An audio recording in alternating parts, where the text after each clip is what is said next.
Aunt Shirley's family in the village had a black snake living in their house for years, yet it never harmed their poultry. Grandma Althea somehow got wind of a rumor. Eating this mystical earth dragon would supposedly guarantee my pregnant mother would bear a son. That very night, she cut a toad to lure out the black snake and kill it. For my family's sake, I pretended to trip accidentally, startling the black snake into fleeing. As the snake escaped, Grandma Althea's dream of a grandson shattered. The iron helmet for the snake came crashing down on my skull, leaving a dent as blood gushed, yet her rage remained unquenched. When I opened my eyes again, I'd returned to the moment Grandma was about to kill that black snake. This time, I didn't interfere. What goes around comes around. Some bitter fruits are meant to be tasted by the one who sowed them. You stupid girl, keep up. If that snake gets away and my precious grandson dies, I'll beat you to death. Granny Althea trudged ahead, cursing under her breath as she carried a hoe toward Aunt Shirley's courtyard gate. Upon arrival, she deftly crouched down and parted the grass outside the yard, spotting the bowl-sized hole in undisturbed soil. A satisfied smirk crept across her face. Hunched over, she placed the toad, its legs bound with twine, onto the ground. Watching her go through those familiar motions, I suddenly realized I'd been reborn. I was reborn on the very night Grandma Althea was about to kill the black snake. After 7 years, my mother's new pregnancy rekindled Grandma's obsession with having a grandson. She'd heard rumors that pregnant women who ate black snake meat would inevitably bear sons. She was utterly convinced and searched everywhere. The moment she heard about the black snake at Aunt Shirley's place, her mind was made up. For several nights in a row, she kept watch outside Aunt Shirley's house, until she figured out the exact time the black snake would slither out from the yard entrance to hunt. She couldn't wait to send me hunting for a toad in the grass that very evening to use as bait. But in my past life, I dreamed the night before of grandmother killing the black serpent, how its kin came seeking vengeance, biting our entire family to death, even my newborn baby brother, as grandmother raised her weapon to strike the black snake. I deliberately tripped on the grass to startle it into escaping, sparing my family from calamity, yet Grandmother Althea glared at me with venomous pale eyes, convinced I'd freed the serpent to sabotage her dreams of a grandson. The hoe meant for killing snakes came swinging toward me. A wave of dizziness hit me as I collapsed to the ground, blood trickling from my hair into the dirt. You wretched girl. You did this on purpose. You let that black snake escape because you don't want your brother to be born. I never thought someone so young could be so vicious. Grandma Althea kept jabbing her finger at me while hurling abuse. I realized she must have misunderstood me, so I clung to her legs while explaining. Grandma, I only let the black snake go because I feared it might seek revenge and hurt Mom or little brother. Grandma Althea helped me up from the ground, stroking my head with exaggerated tenderness. Oh, I see now, Lynn, Grandma was wrong to blame you. Come, let's go home. Back then, I was too naive to understand. I simply thought Grandma had forgiven me, letting her support me as we walked home. Little did I know, she was leading me to the mountain cave, and without hesitation, pushed me straight in. Lynn, you think this old woman is easily fooled. You just don't want your brother to be born.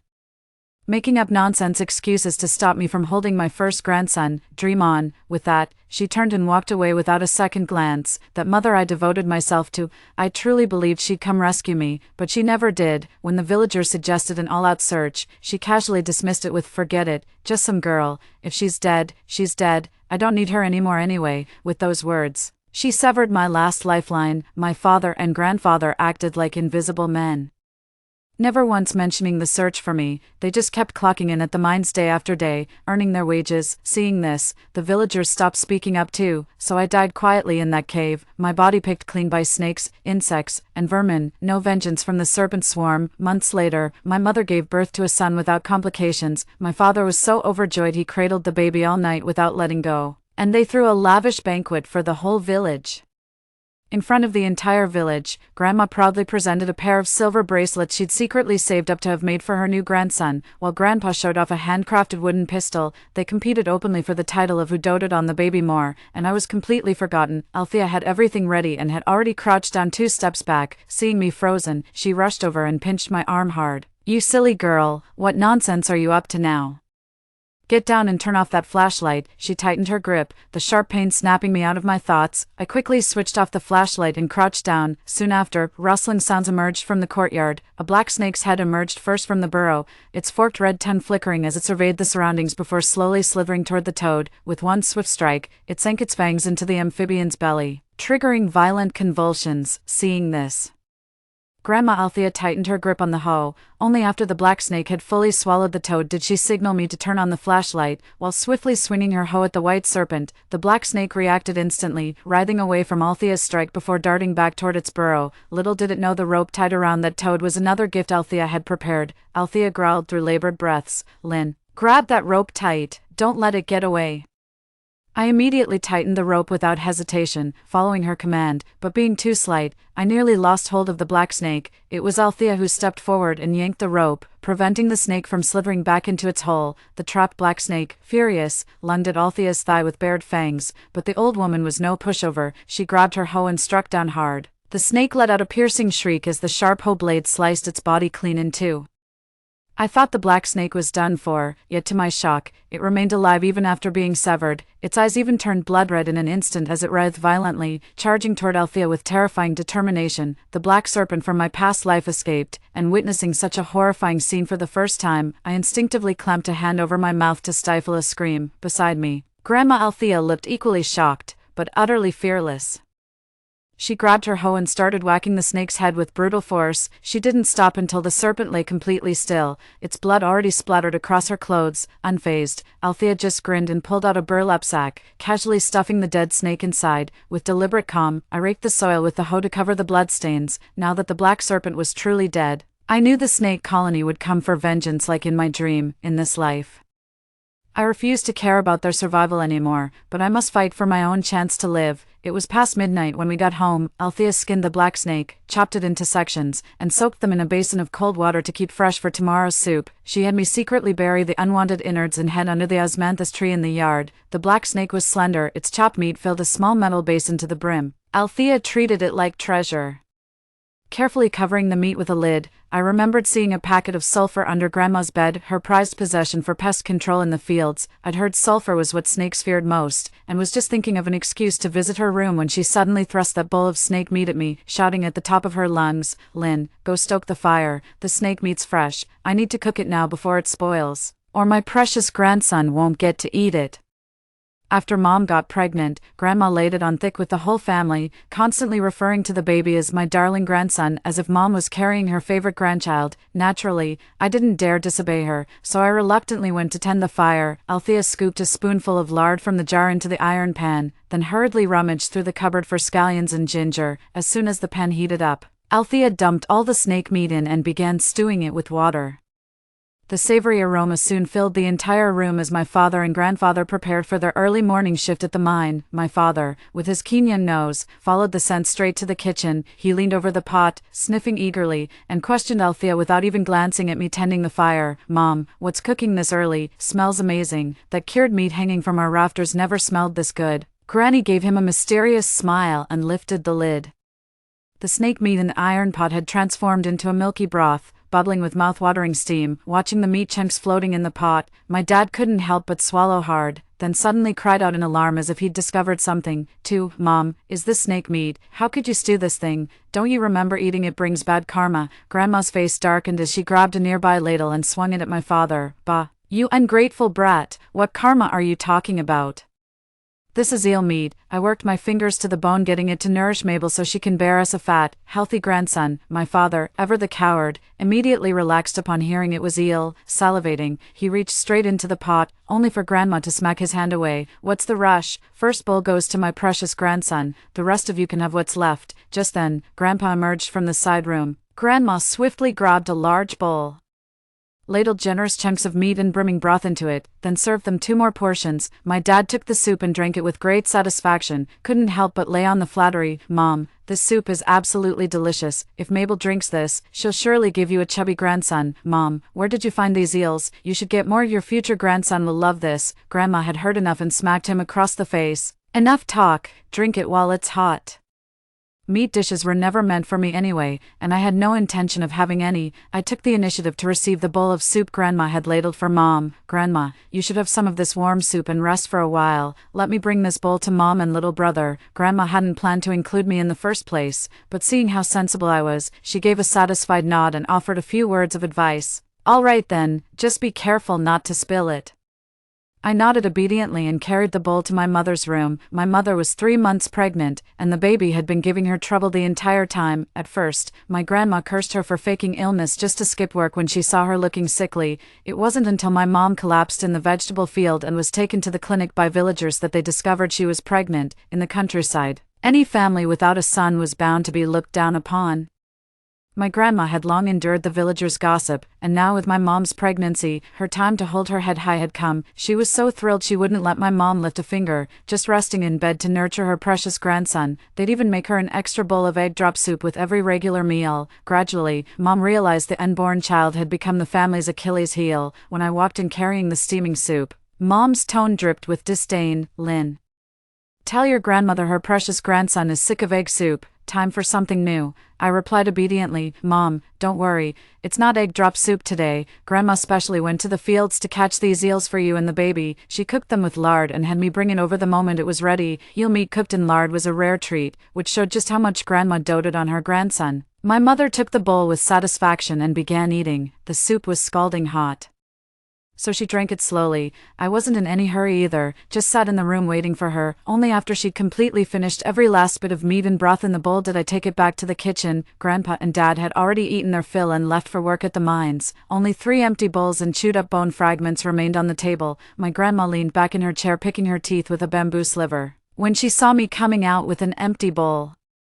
she broke into a grin. "That's my clever grandson for you. Knew how to pick the good stuff even before you were born." I made sure to pass along what Mom had said to Grandma. "Grandma, Mom says little brother loves meat broth, so she wants you to make more for him from now on." What a glutton. If it weren't for my precious grandson, who'd bother with her? Granny grumbled aloud while secretly planning to cook more meat soups for her darling grandson. "Lynn, go wash the dishes and feed the pigs, fatten them up good. We'll have meat when my grandson's born." With that, she went back to bed and soon began snoring like thunder. As usual, I washed the dishes and steamed a sweet potato for myself. While Grandma was sound asleep, I sneaked into her room and took the realgar she'd hidden under the bed, scattering it in every corner of my own room. Even the wardrobe didn't escape my thoroughness. After finishing everything, I mixed the dishwater with some chopped pigweed and poured it into the trough. Only after feeding the chickens in the coop did I finally settle down to sleep on my wooden bed. Ever since the family tasted that meat broth, everyone's been craving it, especially Mom, who kept whispering to Grandma about how her grandson longed for another bowl. The moment Grandma heard her grandson's craving, she started taking me out snake hunting every few nights to brew broth for Mom. Gradually, Mom's belly began to swell. Grandma grew even more delighted, unaware that the snake's vengeance was silently slithering closer. One morning several months later, from a distance, I could hear my father's wailing. As I approached, I saw a flatbed cart in the yard with Grandpa Dante lying unconscious on it, while a few nosy neighbors gathered at the gate. My grandma Althea rushed out of the house in a panic, slapping her thighs in distress. "Damn it all, we just started work. Juicy, what the hell happened here?" My father finally snapped out of it, his hands trembling as he rolled up Grandpa's pant leg, revealing 4 small puncture wounds. 3. Dad got bitten by a snake on his left leg on the way to the mine. I came back for money to take him to the clinic, hearing it was a snake bite. Grandma Althea actually calmed down. She stepped forward and examined Grandpa's injured leg. "Save your money, I can handle this little thing myself." Althea had me bring her a bowl of water. She took a big gulp, held it in her mouth, then sprayed it on the snake bite. Then she plucked some oddly shaped green and purple flowers from the yard, chewed them up, and applied the paste to Grandpa's leg. Shirley from next door stood at the doorway with a worried look. "Althea, you really should take Kenneth to the clinic. A snake bite is serious. Get him checked out. It won't cost much." My father stood by uneasily, chiming in with concern. "Mom, Dad still hasn't woken up. Should we be worried? Maybe I should take him to the clinic." And Shirley lost her husband years ago and would constantly ask my grandfather for favors. He always obliged whenever she called, which caused several arguments between him and my grandmother. That's why she held a grudge against Aunt Shirley, part of the reason she killed that black snake at Shirley's place. She snapped irritably, "No need for that fuss. Your dad'll be just fine in a bit. Don't you worry, girl. This family remedy of mine could cure even the deadliest snake bite. My old lady's been terrified of snakes since childhood, must have fainted from the shock of seeing one. Kenneth, carry your father to bed right now. He'll come around once he shakes it off." Aunt Shirley couldn't help rolling her eyes. "Althea, looks like your kindness was thrown back in your face. Strange how no one's been bitten by snakes in this village for over a decade, yet Kenneth got bitten. Makes you wonder if you've done something to earn those snakes' wrath." "Dear sister," Aunt Shirley said with absolute conviction, and the crowd immediately erupted in chatter. Old Man Sue from next door, the eldest among them, stroked his beard and spoke first. All the snakes I've seen since childhood were docile creatures, never harmed a soul. What the hell did Kenneth's family do to deserve its wrath? My grandma was guilty but put on a bold front. She'd never admit fault. Hands on hips, she spat straight at the culprit. Aunt Shirley, Pa, Shirley, you black-hearted wretch. How dare you slander me with your lying tongue? Seems to me you're the one with a guilty conscience. It's my husband who got bitten. Yet you're fussing like it was your own man. My husband left early for his shift at the mine. That's why he didn't see the snake. And here's my son standing perfectly fine. How dare you spread such lies? Nobody in the village could resist gossip. With just a few words, my grandma skillfully redirected everyone's attention to Aunt Shirley. Their eyes darted between my grandfather and Aunt Shirley before huddling together to whisper behind cupped hands, exactly. That Shirley's family is no good either, losing her own man and now clinging to someone else's husband. Honestly, just the other day I saw Dante fixing her roof, laughing and chatting away together like that. Shameless, I tell you, mark my words, she's doing this on purpose. The crowd's relentless gossip left Aunt Shirley flushed and pale by turns before she finally stormed off with a parting remark. Althea, I was only trying to warn you. That snake's nothing to trifle with. But since you won't listen, I won't waste my breath. The nosy neighbors dispersed when the show was over. Grandma completely ignored Aunt Shirley's warning. After everyone left, she and my father carried Grandpa back to bed. All the commotion made us miss the mining shift start time. My dad and Grandma simply grabbed their baskets and headed to the field to harvest peanuts. Before leaving, Grandma made sure to remind me to tend the fire and cook at home. I was busy tending the stove and cooking in the kitchen, yet my mind kept turning over Aunt Lou's words. Her certainty could only mean she'd witnessed Grandma killing that snake. The thought consumed me, completely forgot about Grandpa lying unconscious in bed. It wasn't until I heard the sound of a porcelain bowl shattering inside that I rushed to the side room. The old man had already woken up but somehow fallen to the floor. A large bruise swelled on his forehead. Yet he paid it no mind, clutching his right leg in agony, curled into a ball. When he saw me, it was like grasping at a lifeline. Lynn, quick, go get your grandmother, take me to the clinic. I was so scared that I could barely speak. Grandpa, Grandma and Dad went to work in the fields. I can't lift you by myself. The old man asked through gritted teeth, is your mother home then? Go get her quickly. I turned and rushed anxiously to my mother's room. Mom. Grandpa fell on the floor. He needs you to take him to the clinic. Ever since Mom married into this family, Grandpa had made her life miserable. She couldn't care less about the old man's well-being. She struggled to turn over in bed and snapped impatiently, what do you want me to do? A heavily pregnant woman like me can't possibly lift a grown man. Get someone else to help. I couldn't argue with her, so I turned back to Grandpa, who was already writhing in pain on the ground. Grandpa. Mom says she can't help you up because she's pregnant and might lose the baby. Grandpa lost his temper and yelled at me, go get your grandma now. My legs feel like they're about to burst. I had no choice but to dash toward the fields again. The peanut field was quite far from home. I needed to cross several ridges and a small creek to get there. With the recent rain, the path was completely muddy. Being small, I couldn't run very fast to begin with.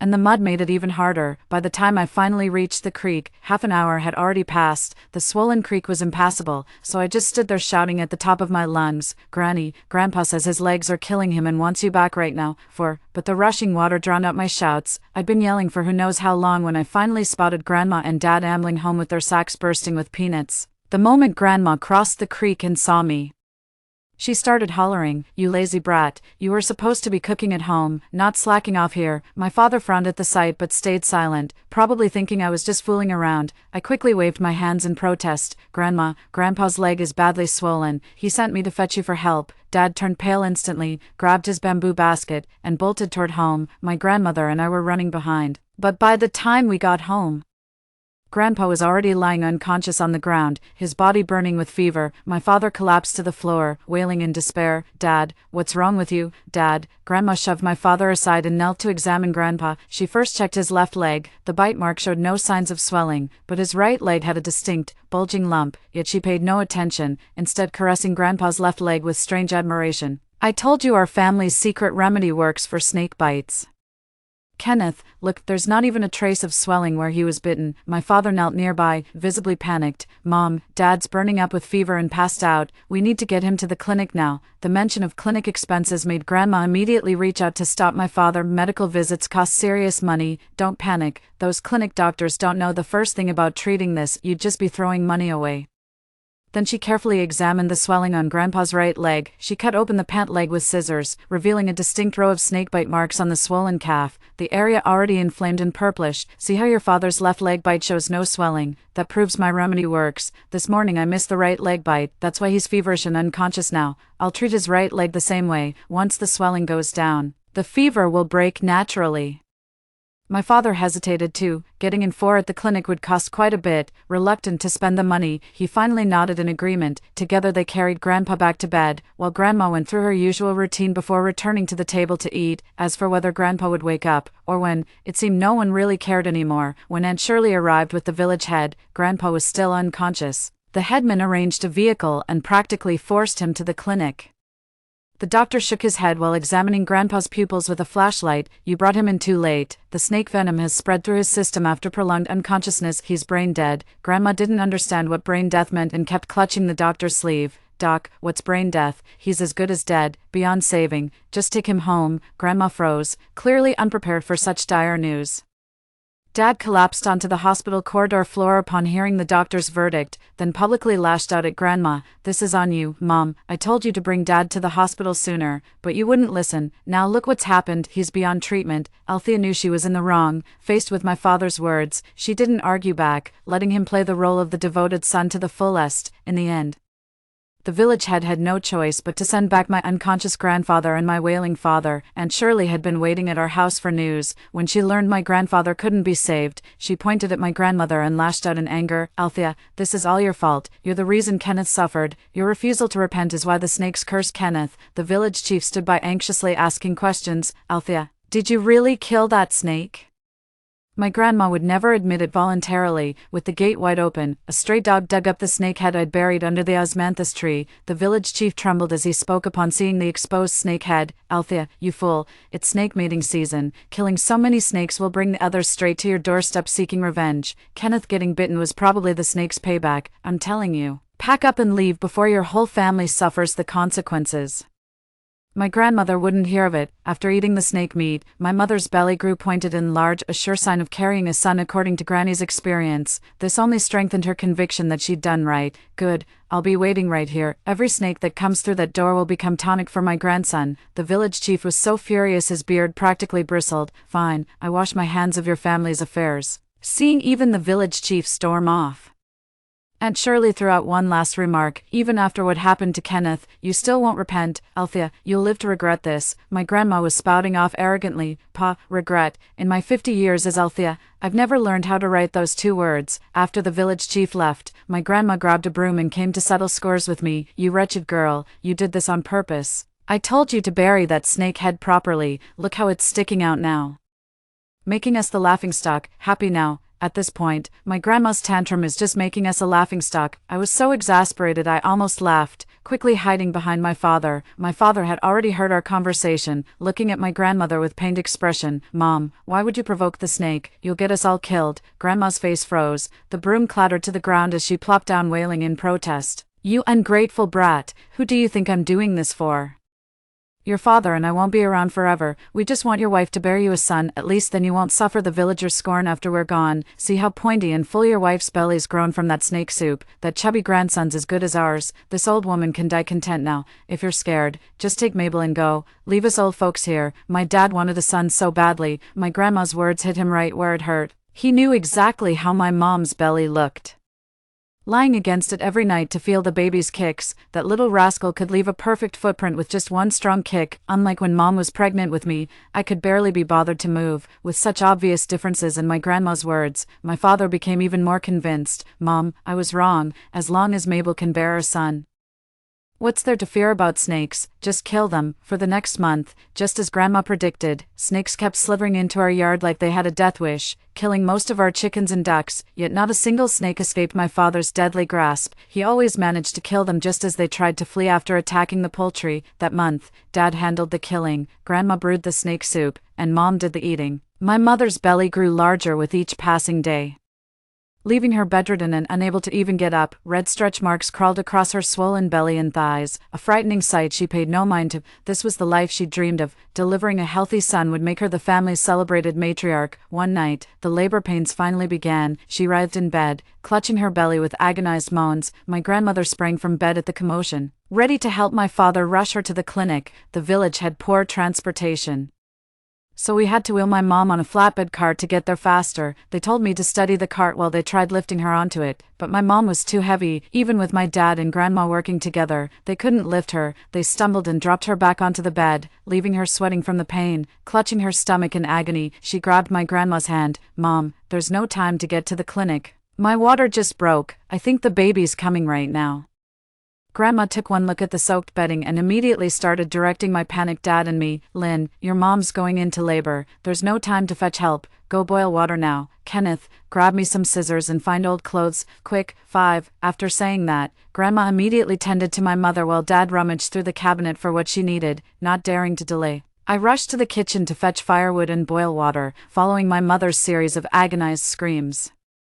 The newborn's cries finally pierced through. Overjoyed, Grandma fell to her knees weeping and shouting, "Kenneth, it's a boy, it's a boy, heaven be praised." Our family line continues. My father's hands trembled with emotion as he took the newborn into his arms. Kenneth, finally have a son," looking at the scrawny, dark-skinned baby in Dad's arms. I couldn't help thinking all those months of nourishing soups had only fattened up Mom. The little guy didn't get any benefit at all. His drowsy look was so peculiar that I accidentally voiced my thoughts out loud. "Granny, is the baby feeling unwell? He keeps his eyes closed all the time." My grandmother playfully teased the baby while shooting me a glare. "Nonsense. My precious grandson is perfectly healthy. He's just worn out from the delivery and needs feeding now. Just have your mom nurse him a bit." The startled clucking of chickens echoed from the coop again. My grandma cheerfully called out to my dad, "Kenneth, grab the hoe quick, we're getting our little treasure some fresh meat." My father was in high spirits at that moment, grabbing his hoe and heading straight to the chicken coop, but little did he know this time would be completely different from before. After killing the snake that was biting a chicken's neck in the coop, another one slithered out from nowhere, so he kept striking, one after another, until the chicken coop was piled with snake carcasses. Gasping for breath, he thought he'd finally killed all the snakes, only for another one to appear. Fear took hold as he sprinted back to the courtyard, but the snake pursued him relentlessly. "Mom, come help me. There are too many snakes. I can't handle them alone." My grandma brushed it off, thinking, how many snakes could there possibly be, when she opened the door and saw the yard teeming with hissing snakes writhing everywhere. She froze in shock before quickly grabbing a hoe alongside my father to beat them back, but even after swinging their hoes until exhaustion, the sea of snakes showed no sign of thinning. She could only turn to me with urgent instructions. "Lynn, keep your little brother safe. Don't let those snakes hurt him." The child was innocent. After much hesitation, I finally carried my little brother back to the sulfur-sprinkled house. I laid him on the bed and barricaded the door with stools. Determined to keep both the snakes and those people out, the snakes multiplied, slithering across the entire roof. Some even slipped through the tiles into my mother's room. Weak from childbirth, she scrambled off her bed in terror. "Kenneth, help!" My father rushed over in a panic to help my mother shoo away the snakes, but it was impossible to drive them all out. Every corner of the house seemed overrun by the slithering swarm. The courtyard was instantly filled with the terrified screams of all three of them. My sharp-eyed grandmother noticed the snakes weren't heading toward the room where I was. They came charging toward my room together, violently pounding on my closed door. "Lynn, open up quick. There are too many snakes out here. Let us in for shelter." Through the door crack where they were pounding, I saw the writhing mass of snakes. The venom spread made my guts twist with the familiar agony that was about to return. Terrified, I grabbed more wooden poles to reinforce the door. When Grandma saw I wouldn't open the door, she cursed me viciously from outside. "You wretched girl, I wondered why the snakes never entered your room. You'd scattered realgar everywhere. You'd been preparing for this day all along, hadn't you? How heartless can you be? We're your own flesh and blood. Yet you'd abandon us without a second thought."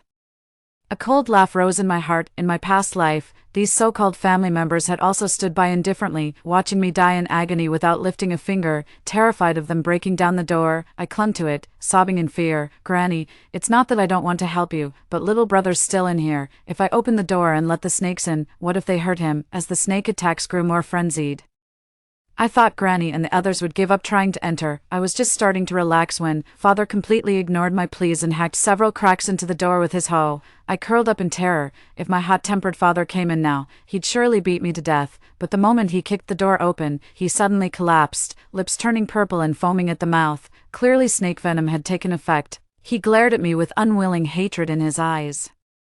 My mother collapsed too at that moment, her obese body crushing several snakes in the process, watching them fall one after another before her eyes. My grandmother completely broke down. She finally realized this was the snake's deliberate revenge, and dropped to her knees begging for mercy. "I'm sorry. It was my fault. I'll never do it again. Please spare me. My grandson's still young and needs care. I can't die now." But the snakes paid no heed to her pleas, continuing to charge at my grandmother, with many even rushing toward the room where I was hiding. I screamed for help. "Oh Grandma, a swarm of snakes is coming for little brother. Althea would never allow those serpents to harm her precious grandson." She rushed to the kitchen, grabbed still smoldering firewood from the stove, and used it to set their quilts and clothes ablaze. "Fine then, you vile creatures, since you asked for it. I'll make sure every last one of you burns." Frantically thrashing about, she tried to burn every last snake to ashes, oblivious that her flames had landed on the haystack in the yard, the windows, the doors. The parched summer air made the fire spread instantly, engulfing the entire house in moments. My grandmother kept flailing the quilt as if she hadn't noticed a thing. With the flames growing fiercer, I had no choice but to grab my baby brother and bolt through the courtyard gate. Flames lit up the sky, and early rising neighbors from nearby finally noticed, rushing to our house with buckets of water. By the time we managed to control the fire, my grandparents' parents had already been burned beyond recognition, yet not a single charred snake corpse could be found in the yard. If they weren't all lying motionless on the ground, I'd have thought last night's snake revenge was just a nightmare, and Shirley pulled me aside to ask, "Lynn, what on earth happened? How did the fire start?" Holding my little brother, I explained everything to Aunt Shirley, who gently touched my forehead with tear-filled eyes. "Poor child, you must be delirious from the fever." The other neighbors all nodded in agreement, completely disregarding what I'd said. With all the adults in our household gone, the village head had to step in and arrange their burial behind our house. My baby brother didn't last 2 more days. His body was riddled with parasites from all the snake meat our mother had eaten. Draining every bit of nutrition from him, I buried him beside our parents and grandparents, keeping the whole family together. 6. I was fortunate enough to receive continuous support from the villagers all through my university education. After graduation, I landed a decent job that could sustain me. Years later, villagers passing by those low earthen mounds could still spot venomous snakes coiled stubbornly there. I never had them removed. What goes around comes around. They had it coming. The end. Story 2. Father always favored my sister, giving her the best of everything. He splurged on a white tiger beastman for her, yet made me settle for the cheapest snow fox, claiming it was for my own good, that I couldn't handle a powerful beastman. For the first time, I rebelled, choosing the notorious, temperamental snow wolf instead, for I knew when the scorching apocalypse came, the glacial tundra ruled by snow wolves would become humanity's last sanctuary. 1. On my sister's and my coming-of-age day, Father took us to select beastmen. Father spared no expense to acquire a mighty white tiger beastman for my sister. When it was my turn, he said there was no money left and told me to pick something cheap. I'd long grown accustomed to Father's favoritism. What could I expect? Sickly since childhood and nowhere near as pretty or charming as my sister, I never dared compete with my sister, knowing I'd lose no matter what. So when Father told me to pick something cheap, I didn't dare refuse. Because refusal meant getting nothing at all. My sister's gaze was drawn to the frail white fox in the cage, and she eagerly pulled me over. "Little sister, choose him, he looks so pitiful." Before I could even agree, she was already asking our father to pay. She knew I'd never dare, nor would I ever, refuse her. But this time, I shook off her hand and said with a smile, "Sis, I've made my choice, and it's not him." My sister looked both stunned and displeased, her brows knitting together. "How can you be so unreasonable? Father already said we can't afford it. You mustn't." Ignoring her, I pointed at the large iron cage in the corner and turned to my father. "Father, that snow wolf is cheaper. I want him." Both my sister and father were baffled by my decision. Even my usually indifferent father tried to dissuade me. "That snow wolf has a terrible reputation, wild and untamable. You'll never be able to control him." Yet I insisted, "Father, I want the snow wolf." Little did they know, the snow wolf was the sovereign ruler of the glacial tundra, the last sanctuary for humanity when the scorching apocalypse arrives. Forming a pact with him would drastically increase my chances of survival. Father didn't object further. After all, we'd come to the exchange primarily to select a beastkin for my sister. I was just an afterthought. The snow wolf came cheap anyway, so he was happy to save some coins. The snow fox that had been playing dead in its cage suddenly looked up in shock. Its fragile gaze shattering like glass. "Lumi, are you abandoning me?" So he had been reborn too? In my past life, I'd chosen this white fox on my sister's advice. I tended to his wounds with utmost care and devoted all my resources to his training, finally molded him into a formidable beastman rivaling the white tiger himself, yet he began to scorn me, claiming I paled in comparison to my sister at every turn, unworthy to be his master. When the scorching apocalypse came, faced with an impossible choice, he chose to save my sister, leaving me to burn in the celestial flames. Only then did I realize he'd always loved her, resenting me for binding us together too soon, stealing his chance with her forever. If he loves her that much, who am I to stand in their way? I strode resolutely toward the snow wolf and asked, "Will you come with me?" His gaze remained defiant, regal as a monarch's. I expected him to refuse, after all. He was notorious at the Beastfolk Exchange for being difficult, all because he refused to form a life-death pact with humans and repeatedly attempted escapes. Those wounds were the marks of his failed escape attempts, but credit where it's due that Snowwolf's stubbornness paid off. After countless failed attempts, he finally broke free. He returned to the glacial tundra and established a mighty orc kingdom, becoming humanity's equal rival. He studied me for a moment before finally saying, "I don't form life-death pacts with humans. Would you still take me with you under these terms?" I tentatively asked, "What about a soulmate bond instead? A life-death pact makes humans the masters and beastfolk the servants. The partner contract establishes an equal, strictly monogamous bond between both parties. In human-dominated societies, orcs have little bargaining power. Most end up as beast slaves to mankind." My words visibly startled him. It suddenly lunged at me from across the cage. Startling all the onlookers, I stood my ground without flinching, meeting his gaze with unwavering courage. A smirk finally played on his lips. "No regrets, not afraid I'll turn on you." I shook my head. "If you were truly deceitful, you wouldn't be bearing these wounds." He could have easily played the fox, feigning submission to exploit a kind woman's trust, draining her worth before casting her aside. His eyes flickered slightly as he scoffed. "Don't think sweet talk will work on me." I frowned. "So that's a no. Rejection's fine." It's not like he's my only option. Since I knew about the coming heat apocalypse, I'd reached the ice fields before him, with mighty beastmen by my side. Becoming the Glacier Lord isn't beyond my reach. Just as I averted my gaze to pick another target, the snow wolf's voice grew urgent. "Who said I refused? Once you've chosen me, your eyes belong to me alone." I stared at him in confusion, only to notice his slightly flushed ears and uneasy gaze. With a gentle smile, I reached out my hand. "Deal." Just as I was about to form a pact with the snow wolf, the Arctic fox suddenly protested. "Lumi, you'll regret this. He despises humankind. He won't save you." Before I could speak, the snow wolf pulled me into his embrace and let out an earth-shaking roar at the snow fox. The snow fox immediately coughed up blood, its injuries worsening. The snow wolf finally spoke in a low voice. "Consider this a minor warning. Next time, vomiting blood will be the least of your problems." Without a care for the onlookers, they wrapped an arm around me and strode off. The snow fox let out a mournful cry of protest behind us. In the end, my sister took the snow fox home, where it kept her company alongside the white tiger. 3. My sister seemed quite fond of it, too, yet I clearly remember, in our past life, elder sister always looked down on the snow fox. I never understood why she brought him home. Only now, the snow fox no longer dotes on her with undivided devotion. Instead, he keeps making a show of himself before me. He even traded the spirit stones elder sister gave him for a golden bracelet to gift me. It was identical to the one he gave my sister in our past life. In that previous life, I bent over backwards to please him, giving him all the meager resources I had, yet he used the spirit stones I couldn't bear to spend to buy gifts for my sister. I remember on my sister's 19th birthday, he gifted her an extravagant golden bracelet, but it was also my birthday that day, and he gave me nothing. Just a careless "I forgot" before turning away. I met his eager, hopeful gaze and coldly knocked the bracelet from his outstretched hands. "Bother me again, and I'll tell my sister. She has no patience for two-timing beastmen." I turned without hesitation, only to face the snow wolf's vicious snarl. The snow fox seemed to ignore my warning and stubbornly chased after me. "Lumi, can't you just give me one more chance?" Before I could respond, the snow wolf pulled me into his embrace and slashed at the fox with bared claws. The fox didn't even dodge. A crimson flower of blood bloomed instantly across its chest. He slumped to the ground, looking at me with pitiful eyes. I knew what he was hoping for, yet I focused solely on checking Snowwolf's injuries. "Your wounds haven't healed yet. How could you act so recklessly?" Snowfox's face turned deathly pale in an instant. I ignored him, supporting the Snowwolf as we walked away, leaving him standing there dumbfounded, after what felt like an eternity.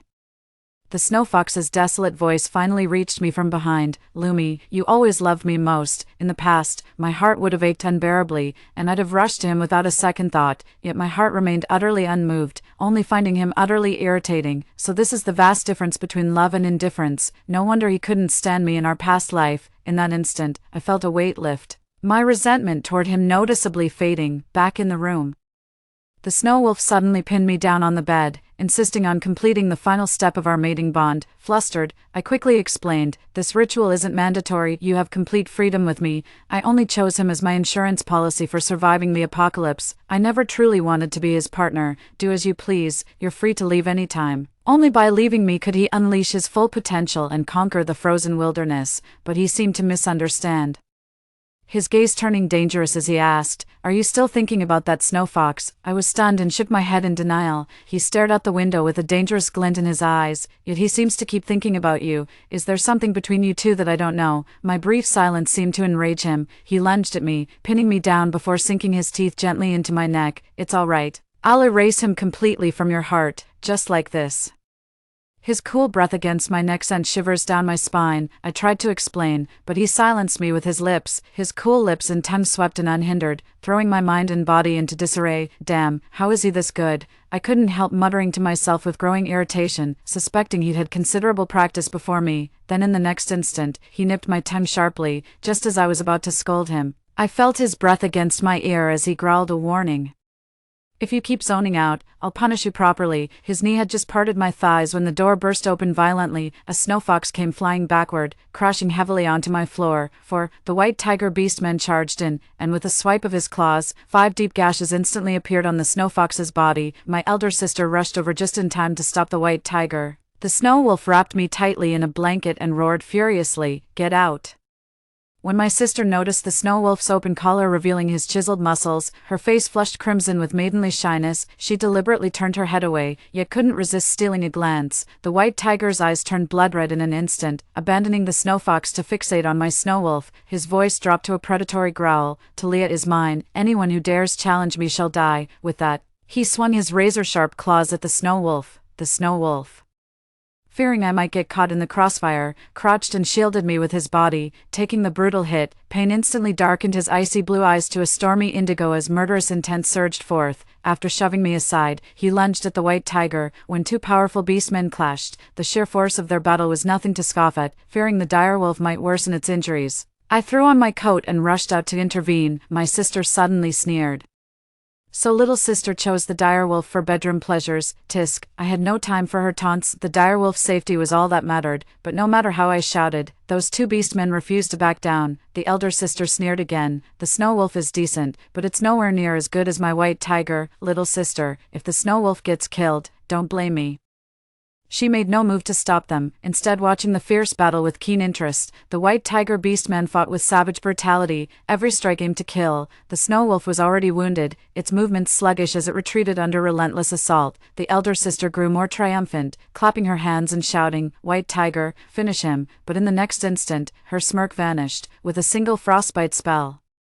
The snow wolf instantly froze the white tiger beastman into an ice sculpture. The surroundings fell deathly silent. Even the spectating snow fox stood frozen in shock, unable to snap out of it. I was somewhat taken aback myself. I knew the snow wolf was powerful, but never expected him to master such formidable ice magic this early. In my past life, it was only by chance that I obtained the frost pearl, awakening the snow fox's spiritual power and mastering ice magic. TSK, what a lucky find. My sister's face contorted instantly, her once beautiful eyes now clouded with jealousy. Just then, father arrived. Upon hearing the commotion, the elder sister threw herself into her father's arms and sobbed, "Daddy, the white tiger was killed by little sister Snow Wolf. Make her give that Snow Wolf to me right now." So that was her game. She wanted to claim the Snow Wolf for herself. As always, father showed blatant favoritism. Without even hearing the full story, he commanded me, "Terminate your contract with the Snow Wolf and give him to your sister as compensation." A glint of triumph flashed in sister's eyes as she pretended to be magnanimous. "Lumi, just hand over the Snow Wolf. I'll pay for you to pick another beastman." I scoffed. "No need. I have no intention of giving Snow Wolf to you. He's my beastman partner, not some tradable commodity." My sister looked stunned. This was already the second time I'd refused her, but she still wasn't used to it. Flushed with anger, "Lumi, have I been too lenient with you?" Without warning, she drew the whip she always carried and lashed it viciously toward me. Father made no move to intervene. In this house, I'm their punching bag. I can't even try to avoid it, because dodging only makes the beating worse. I shut my eyes, bracing for the whip slash, but the wait proved endless. When I opened my eyes, Maddox was gripping my sister's whip, growling with unmistakable menace. My sister stumbled backward in terror. Collapsing onto the ground, Father flew into a rage. "You damned beast, how dare you bear fangs at your masters? Guards, take this snow wolf away and beat it to death." The orcs in the manor immediately sprang into action, surrounding Maddox. I stepped forward to shield him, mustering the courage to confront my father for the first time. "No one lays a finger on him. You'll have to kill me first." My sister had regained her composure, but seeing our deep bond only fueled her rage. "Father, Lumi has always been docile, but ever since encountering that orc, she's become utterly unruly. The orc must have bewitched her mind. That creature cannot be allowed to live. What she cannot possess, she'll never let me have either. Just like the kite I painstakingly crafted as a child, the moment she fancied it, she snatched it away. I refused to give it to her. She tore my kite to pieces right then and there. Not only did I lose my beloved kite, but I also got a brutal beating. From that day on, I never dared to argue with her over anything again, but this time, I won't back down. "Father, don't hurt Maddox. I'll take him away and never set foot in Tianua City again." Father froze momentarily. "Never thought I'd leave the human settlement of Tianua City for an orc's sake." 5. Beyond these borders lies nothing but treacherous wilderness. The wilds swarm with orcs who despise mankind. They'll tear any lone traveler limb from limb. When my sister heard I meant to exile myself, she urgently pleaded with Father. "Father, she's clearly lost her senses. Let her have her way. Once she's suffered enough out there, she'll realize how well we've treated her." Father seemed hesitant. I suppose being his blood, he may not love me, but he doesn't wish me dead either, so he issued an ultimatum: "Give the orc to your sister, and neither he needs to die nor you need to leave." A smug smile spread across my sister's face as she tilted her chin up, clearly convinced I'd yield. "Little sister, you should listen to Father. With your skills, leaving Tianua City would be suicide. How about I trade you the snow fox for it?" My gaze fell upon the silent snow fox. I wonder how he felt upon hearing such words. My sister never saw orcs as equals. To her, they were lowly creatures fit only for servitude. The occasional kindness she showed them was merely to ensure their loyalty, yet to my surprise, he responded with eager delight. I'd gladly obey the young mistress' orders and trade places with the snow wolf. Seeing his eagerness, a flash of anger crossed her eyes, but the snow wolf fascinated her more, so she bit her tongue and said in a sickly sweet tone, "I've put considerable effort into raising this snow fox. His worth now rivals the snow wolf's. Lumi, you should be content." I shot the snow fox a disgusted look.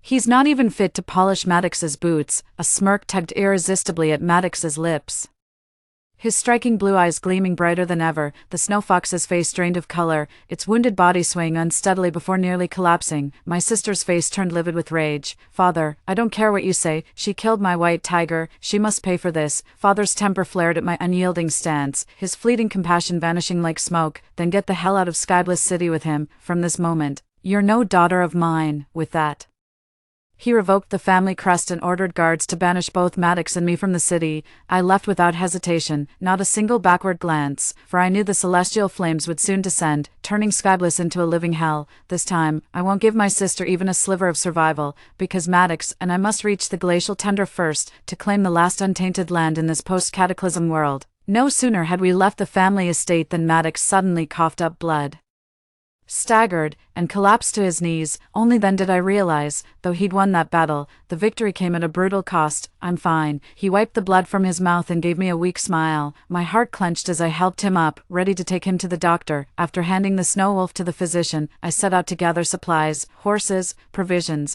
and water were essential, along with warm clothing and bedding for the glacial plains ahead.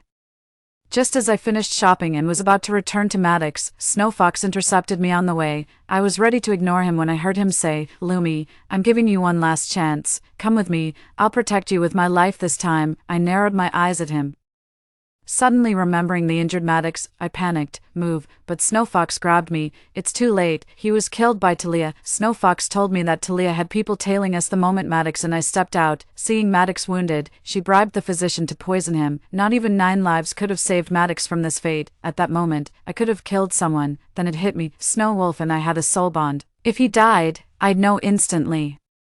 I stole a glance at the mark on my wrist, still there, but I knew my sister too well. What she wanted, she'd stop at nothing to get. The snow fox appearing before me proves my sister did go after the snow wolf. She just couldn't bring herself to kill him. If I'm not mistaken, my sister must have taken the snow wolf back to our clan by now. Did my sister send you to kill me? The snow fox nodded, yet bowed earnestly. I would never harm you, I chuckled. Lennox, you really don't know my sister well enough. He looked at me in confusion. The next second, he coughed up blood and collapsed in agony. My sister emerged from the shadows with a smile, while Maddox was locked in the carriage cage. Lumi, you truly are my sister. No one understands me like you do. With that, she strode toward the snow fox and kicked him savagely several times. You worthless traitor, what good are you to me now? The snow fox begged desperately until she finally relented, then pointed at me. Kill her, and I'll spare your life. I couldn't help asking Talia, sister, why do you hate me so much? Talia snorted, glancing at the unconscious Maddox in the cage before turning her gaze to the snow fox. Brimming with resentment, she spat, you worthless trash. How dare you be more popular than me? These two orcs are still utterly devoted to you. How infuriating, especially that snow wolf. He'd rather die than betray you. How can I tame him unless you're gone? As I looked at the snow wolf, warmth blossomed in my heart for the first time. This time, I finally made the right choice. Talia issued Snowfox another ultimatum, kill me immediately or be sent to the gladiator arena. So that's how it was, a fate worse than death itself. Snowfox looked at me with pity in his eyes, yet still unsheathed his claws toward me. I sneered, so this is what you call keeping me safe? His eyes reddened as he choked out, Lumi, I'm sorry.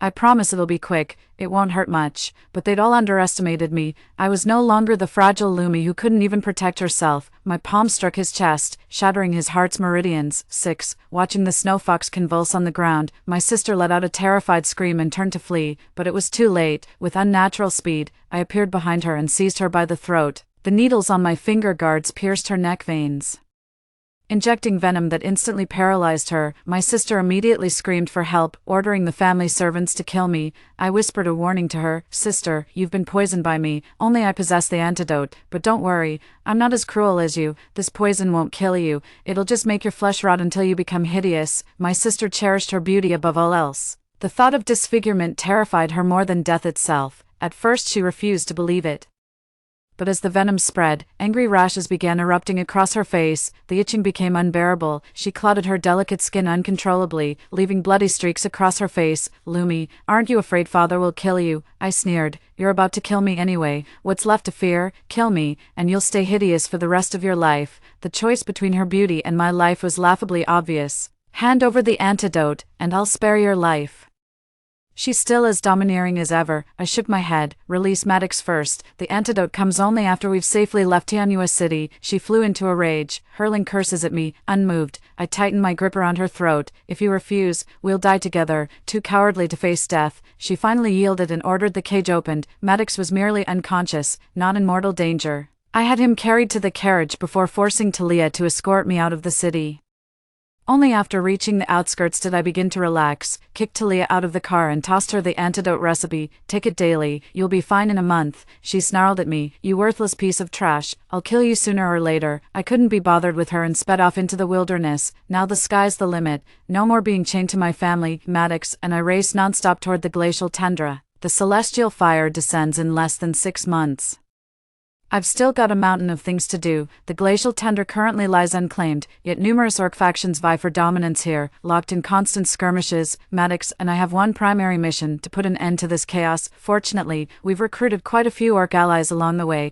In orc society, might makes right. Defeat them in combat, and they'll pledge allegiance to you. Maddox and I joined forces, leading these orcs straight to the territory of the strongest white tiger orc tribe in the glacial tundra. After 10 days of fierce battle, we finally emerged victorious. With the white tiger tribe's surrender, we became the most formidable force across the frozen plains. We then issued a decree: those who surrendered willingly would be spared, while those who resisted would be exiled. The weaker factions quickly surrendered, while those who resisted were beaten into submission.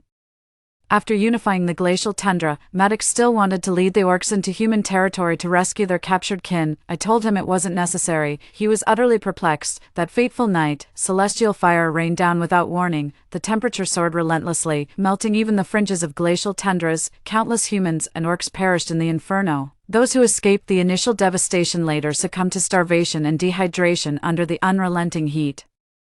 Hordes of orcs and humans fled toward the glacial plains in desperate survival. I expected to see the snow fox again, but he never appeared, yet my sister and father came anyway. Maddox and I had sealed off all access points to the glacial tundra early on. No one enters without permission, be they orc or man. It's not that we're heartless, turning a blind eye to those in need. 7. The glacial tundra simply can't sustain that many people. Letting everyone in would doom us all.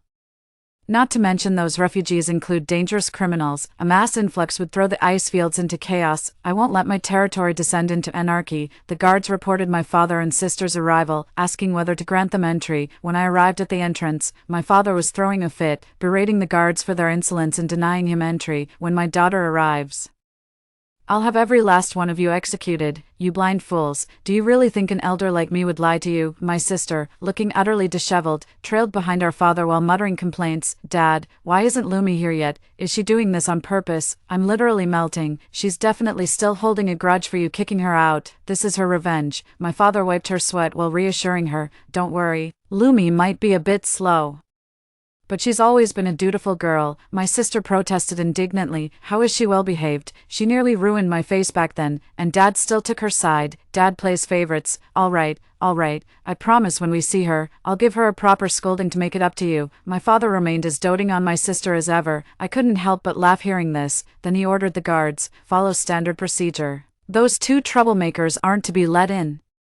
That day I stayed out of sight, watching the commotion from the shadows. Maddox came over and told me, if you want to save your father, I won't stand in your way. He knew I'd been lonely since childhood, and that family was what I longed for most. Even though he despised my father, he still respected my choice. I shook my head faintly. He doesn't need my saving, nor will I save him, live or die. That's their own fate to decide. In my past life, the snow fox obtained 2 slots to enter the frozen plains. To ensure my sister's survival, father poisoned me, claiming I was terminally ill and wouldn't last in the snowfields, though the snow fox would have chosen her anyway. Father's betrayal shattered my heart. Am I not his daughter too? Don't I deserve to live? Any debt I owed for his upbringing was repaid in my past life. Not only will I refuse to save him, I'll watch as he and my sister writhe in agony.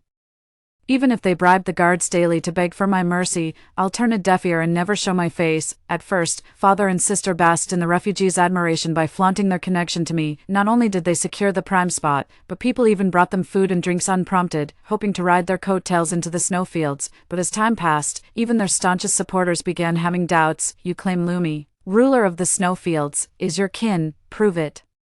My dad said with absolute conviction, how could it be fake? She's my own flesh and blood. Then why hasn't your daughter come to pick you up after 5 whole days? Dad was furious too, but still managed an excuse. She must not know about it yet. Had they known, they'd have come crawling to pay their respects to this old man long ago. Such words could intimidate people at first, but gradually lost their effect. Fewer and fewer people believed them, the closer to the snowfield, the lower the temperature. My father and sister held the prime spots, making many green with envy. Initially intimidated by their words, I believed they were family and didn't dare challenge them. Seeing my prolonged absence and the guards ignoring their claims, they dropped all pretense of civility. Dad and my sister got pushed to increasingly remote areas, struggling with food shortages and daily turf wars. You win some, you lose some. Losing means falling further behind. The further back you go, the hotter it gets, and the harder it becomes to endure. My sister, spoiled since childhood and unaccustomed to hardship, complained bitterly every single day. He picks fights at the drop of a hat, but her skills are rather mediocre. When she's outmatched, my father steps in. As the head of the household, my father is quite capable,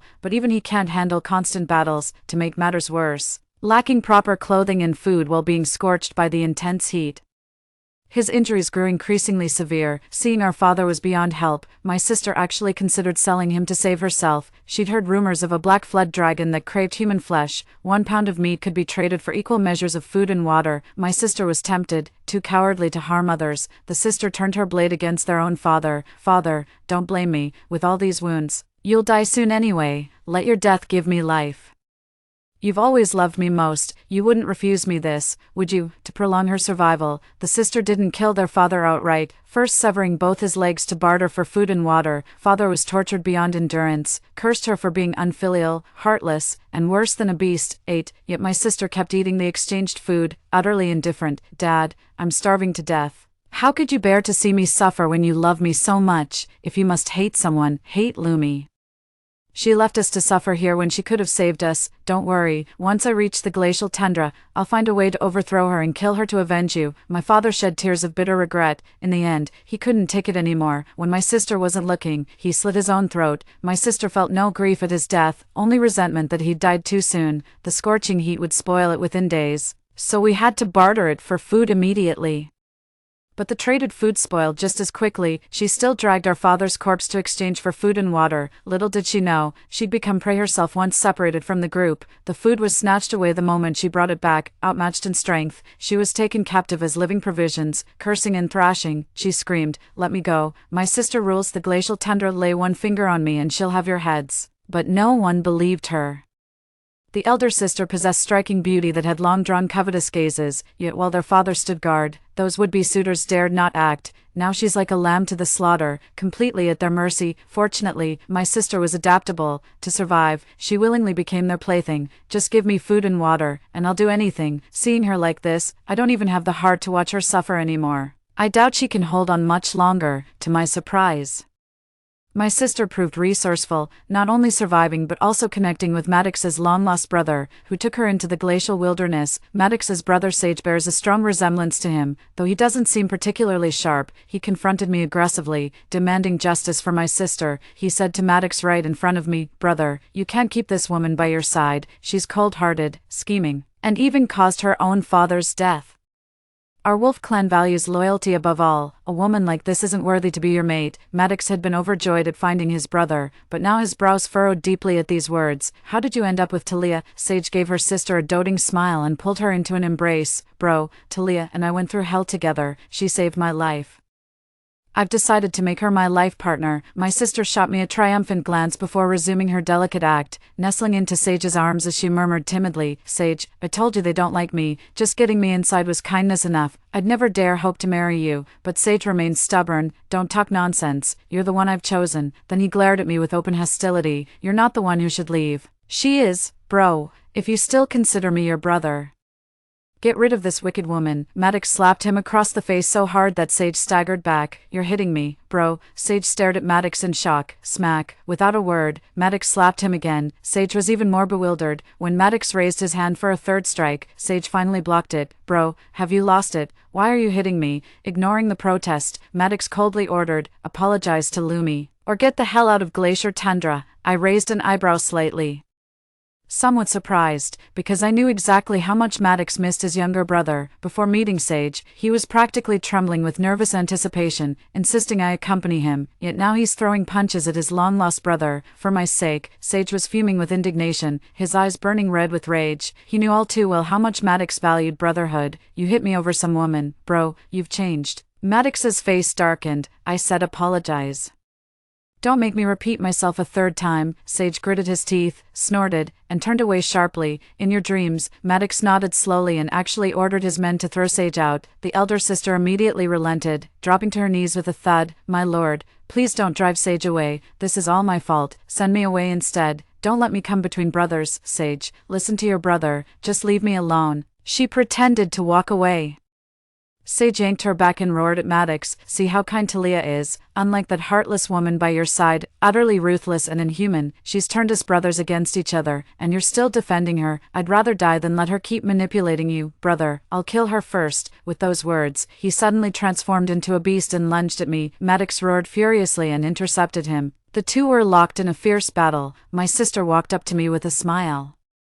"Lumi, I told you, you're no match for me. All your scheming just paves the way for me. Sage is Maddox's only family. If Sage dies because of you, Maddox will never forgive you for the rest of his life. As long as Sage lives, he'll never let you stay in these frozen wastelands." I burst out laughing. I couldn't stop laughing. She shouted angrily, "What are you laughing at? Stop that." 9. I looked at her with pity. "You don't actually think I need Maddox to survive in these frozen wastes, do you?" She frowned. "Isn't that the case?" The white tiger beastman guard beside me spoke. "Lumi is the true ruler of the glacial tundra. Even Maddox and the rest of us must obey her commands." My sister was utterly shocked, yet remained unconvinced. "Impossible. You may hold the title of lord, but without Maddox's support, you'd never maintain your position." I gazed at her nonchalantly and extended my palm, where a 9-petaled golden lotus materialized. She gasped in disbelief. You've mastered the Lotus Divine Art. The Lotus Divine Art is our ancestral secret technique, the very foundation of our family's legacy. My father only reached the 7th level, yet he became invincible across Tianjua City. In my past life, I attained the 6th level, only to be poisoned by my own father. Even if the snow fox refused to save me, I wouldn't have met such a gruesome end, yet through life and death, I've grasped the true essence of the Lotus Divine Art. Only by bonding with a beastkin as true companions, receiving their sincere devotion, can the Lotus Divine Art reach perfection. After I saved Maddox, he became utterly devoted to me, assisting my training with wholehearted dedication. My current power makes me invincible not just among humans, but even in the mighty orc realm. If Maddox betrays me, I can end him anytime. After the bitter lessons from my past life, I'll never entrust my life to anyone again, as a member of our family. Sister naturally understands the might of the Lotus Divine technique, but she still wanted to take the gamble. I don't believe it. She suddenly lunged at me, but with just a light push, she was sent flying backward. Coughing up blood, she cried out for Sage. Sage immediately broke off from Maddox and rushed to her sister's side. His sister lay in his arms like a dying woman, whispering weakly, "Don't blame my sister. She just didn't want to be cast out. My death would be for the best." With that, he feigned unconsciousness. Sage went berserk and lunged at me, pathetically outmatched. I knocked him flat in seconds. Maddox just stood by watching. Sage refused to accept defeat and scrambled up to fight me again. 3 moves later, he was flat on the ground once more. After 3 humiliating rounds, he finally realized he stood no chance against me. "Bro." Sage could only whimper pitifully to Maddox for help. Maddox shrugged. "You can't even beat me. How do you expect to take on Lumi? I've told you before, the Frost Glacier is Lumi's domain." Sage asked plaintively. "How's that possible? This is clearly orc territory." Maddox rolled his eyes. "More orcs doesn't mean it's orc territory. Here, orcs and humans are equals. If this were truly the orcs' domain, we wouldn't have let so many humans in." Sage asked, "Isn't that just because you spoil her, brother?" Maddox took my hand, knelt on one knee before me, and pressed a kiss to it.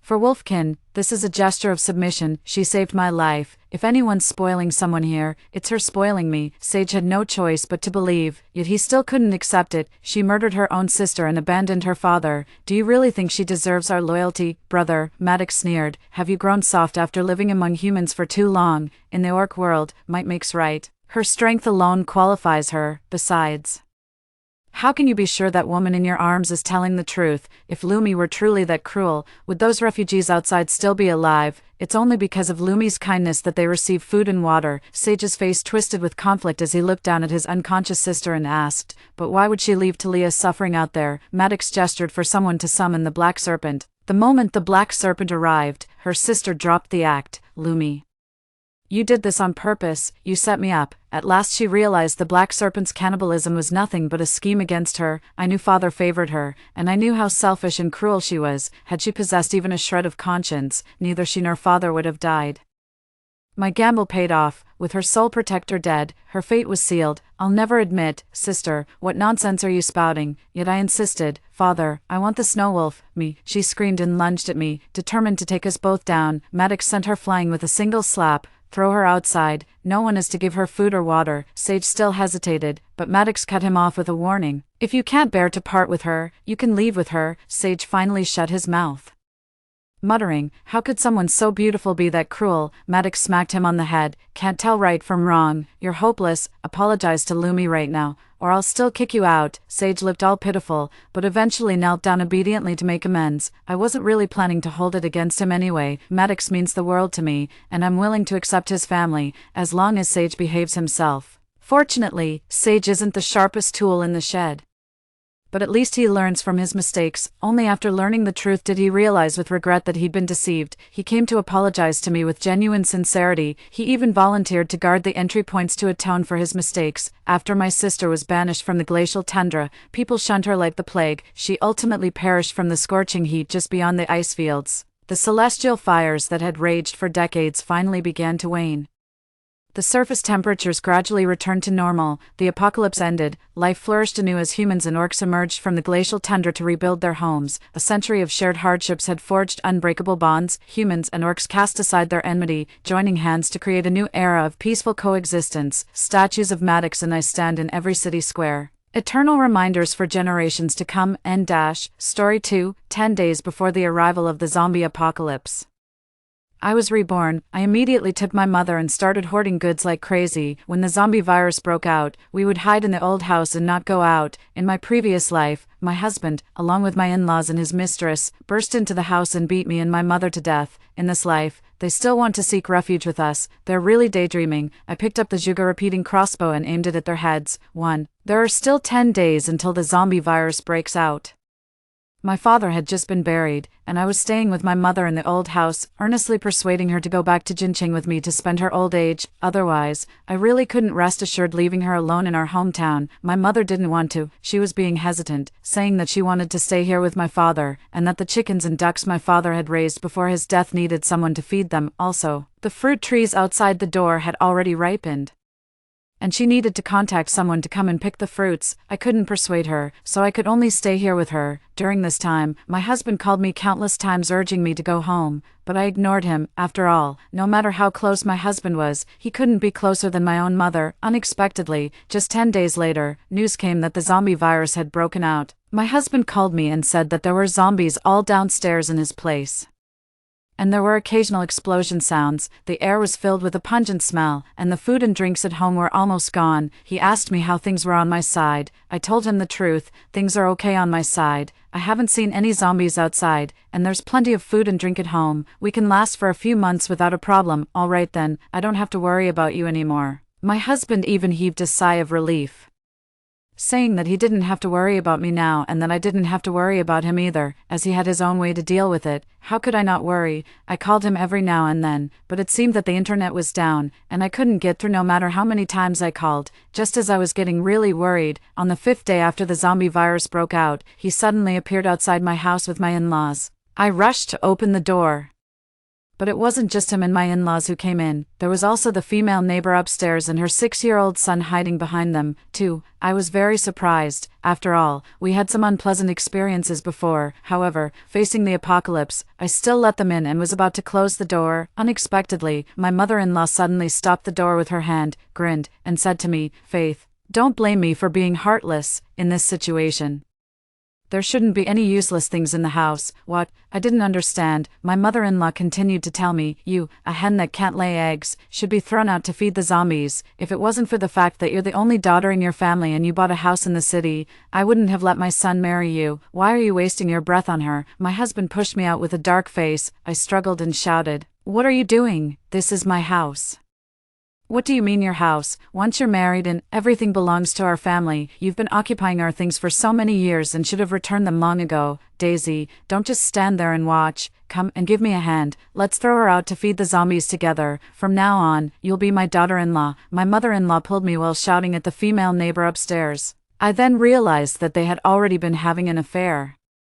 I was so angry that I roared, "Mark, have you lost your mind? You're going to push me out to feed the zombies for a woman with a 6-year-old child. Haha." The female neighbor upstairs suddenly burst into laughter, and my mother-in-law also grinned like a ghost. "Do you think everyone is like you, a hen that can't lay eggs? Leo is my real grandson. What are you doing?" My mother came at this moment and rushed over to save me from their hands. Unexpectedly, my father-in-law, who was standing aside, suddenly raised his hand, and the shovel hit the back of my mother's head heavily. "Mom," I pounced on my mother to protect her, and the shovel hit my head heavily. Once, twice, 3 times, countless times, I fell to the ground. My husband hugged the female neighbor, and there was a ferocious smile of success on his face, like a ghost from hell dragging me into the endless darkness. 3. "Mom, just come back to Jinqing with me."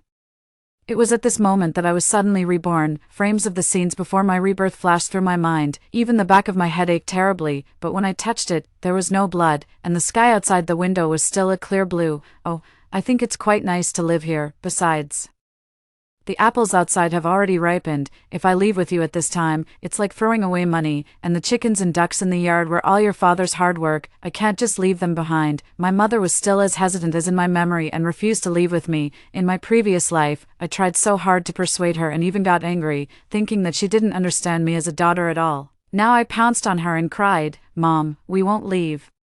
We'll stay here with Dad." "What? You definitely have to go back." My mother didn't agree. She could stay, but I couldn't. After all, I still had a home outside. She didn't know that the only home I had was the one with her in it. Looking at the date, there are still 10 days until the zombie virus breaks out. Whether my mother believed me or not, I told her about my rebirth and also told her that there would be some people biting others in the next few days. And the zombie virus would suddenly break out after those incidents. It seemed that overnight, the whole world would fall, then we need to hoard goods. My mother's first reaction was actually this. I was taken aback for a moment. Mom, you believe me. Who else can I believe if I don't believe you? My mother smiled and touched my head. Your father is gone, and I only have you. Didn't the old saying go that a woman should obey her father at home, her husband after marriage, and her daughter in old age? I really couldn't hold back my laughter. My mother was so witty, talking about obeying her daughter in old age. Anyway, this time, I definitely wouldn't make the same mistake again. By the way, I also had a very important thing to do, which was to find a real estate agent and directly sell my house in Jinqing at a 50% discount, of course. I also told the agent the situation directly. The house was bought before my marriage. Now it's occupied by my husband and my in-laws. Please transfer the money directly to my card. I will entrust a lawyer to handle the transfer of ownership. You can deal with taking over the house by yourselves at that time. According to the current market situation, that house was worth at least over 3 million yuan. At a 50% discount, it only cost less than 2 million yuan. The agent transferred the down payment to my account that afternoon. I also contacted a lawyer and directly sent the power of attorney and the property ownership certificate over. Indeed, in the internet age, I didn't need to show up at all. Once the power of attorney and the property ownership certificate arrived, the transfer procedures could be completed. That night, my mother and I hardly slept. We carefully wrote down everything we needed to buy and do. Originally, I wanted to buy food and drinks online.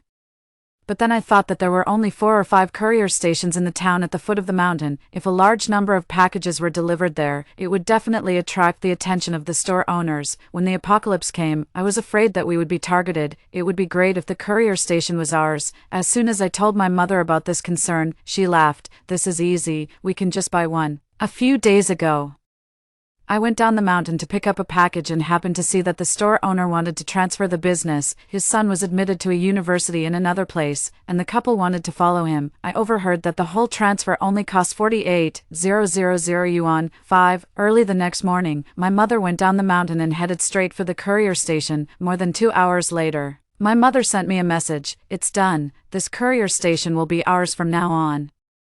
You can buy whatever you want, and don't worry about the store owner being nosy. This time, I could finally place orders boldly. First, I bought all kinds of antibiotics, disinfectant drugs, banlangen granules, etc., all in quantities enough for 5 years. Then I added rice, flour, cooking oil, and other things to the shopping cart. I also stocked up on white sugar, brown sugar, rock sugar, all in quantities of hundreds of caddies. After that, I stocked up on miscellaneous grains like mung beans, red beans, soybeans, etc., all in quantities of 50 caddies. Dried foods like yuba, black fungus, dried mushrooms, etc., were also essential, and I bought as many cured products like dried sausages, cured meat, salted fish, pickled vegetables, etc., as possible. Shall we buy some? My mother was shopping in the vegetable market and asked me if I wanted to buy some meat and vegetables to take home. I replied to her, you can buy enough for these few days, but don't buy too much to avoid attracting attention. As for other things, I will buy them online and we can transport them home after they are delivered to the courier station. The most urgent thing was to buy a small truck first. I bought a second-hand one, and the agent said that it would be delivered to me the next day. At that time, I would park it at the door of the courier station, let the delivery workers put my packages directly on the truck,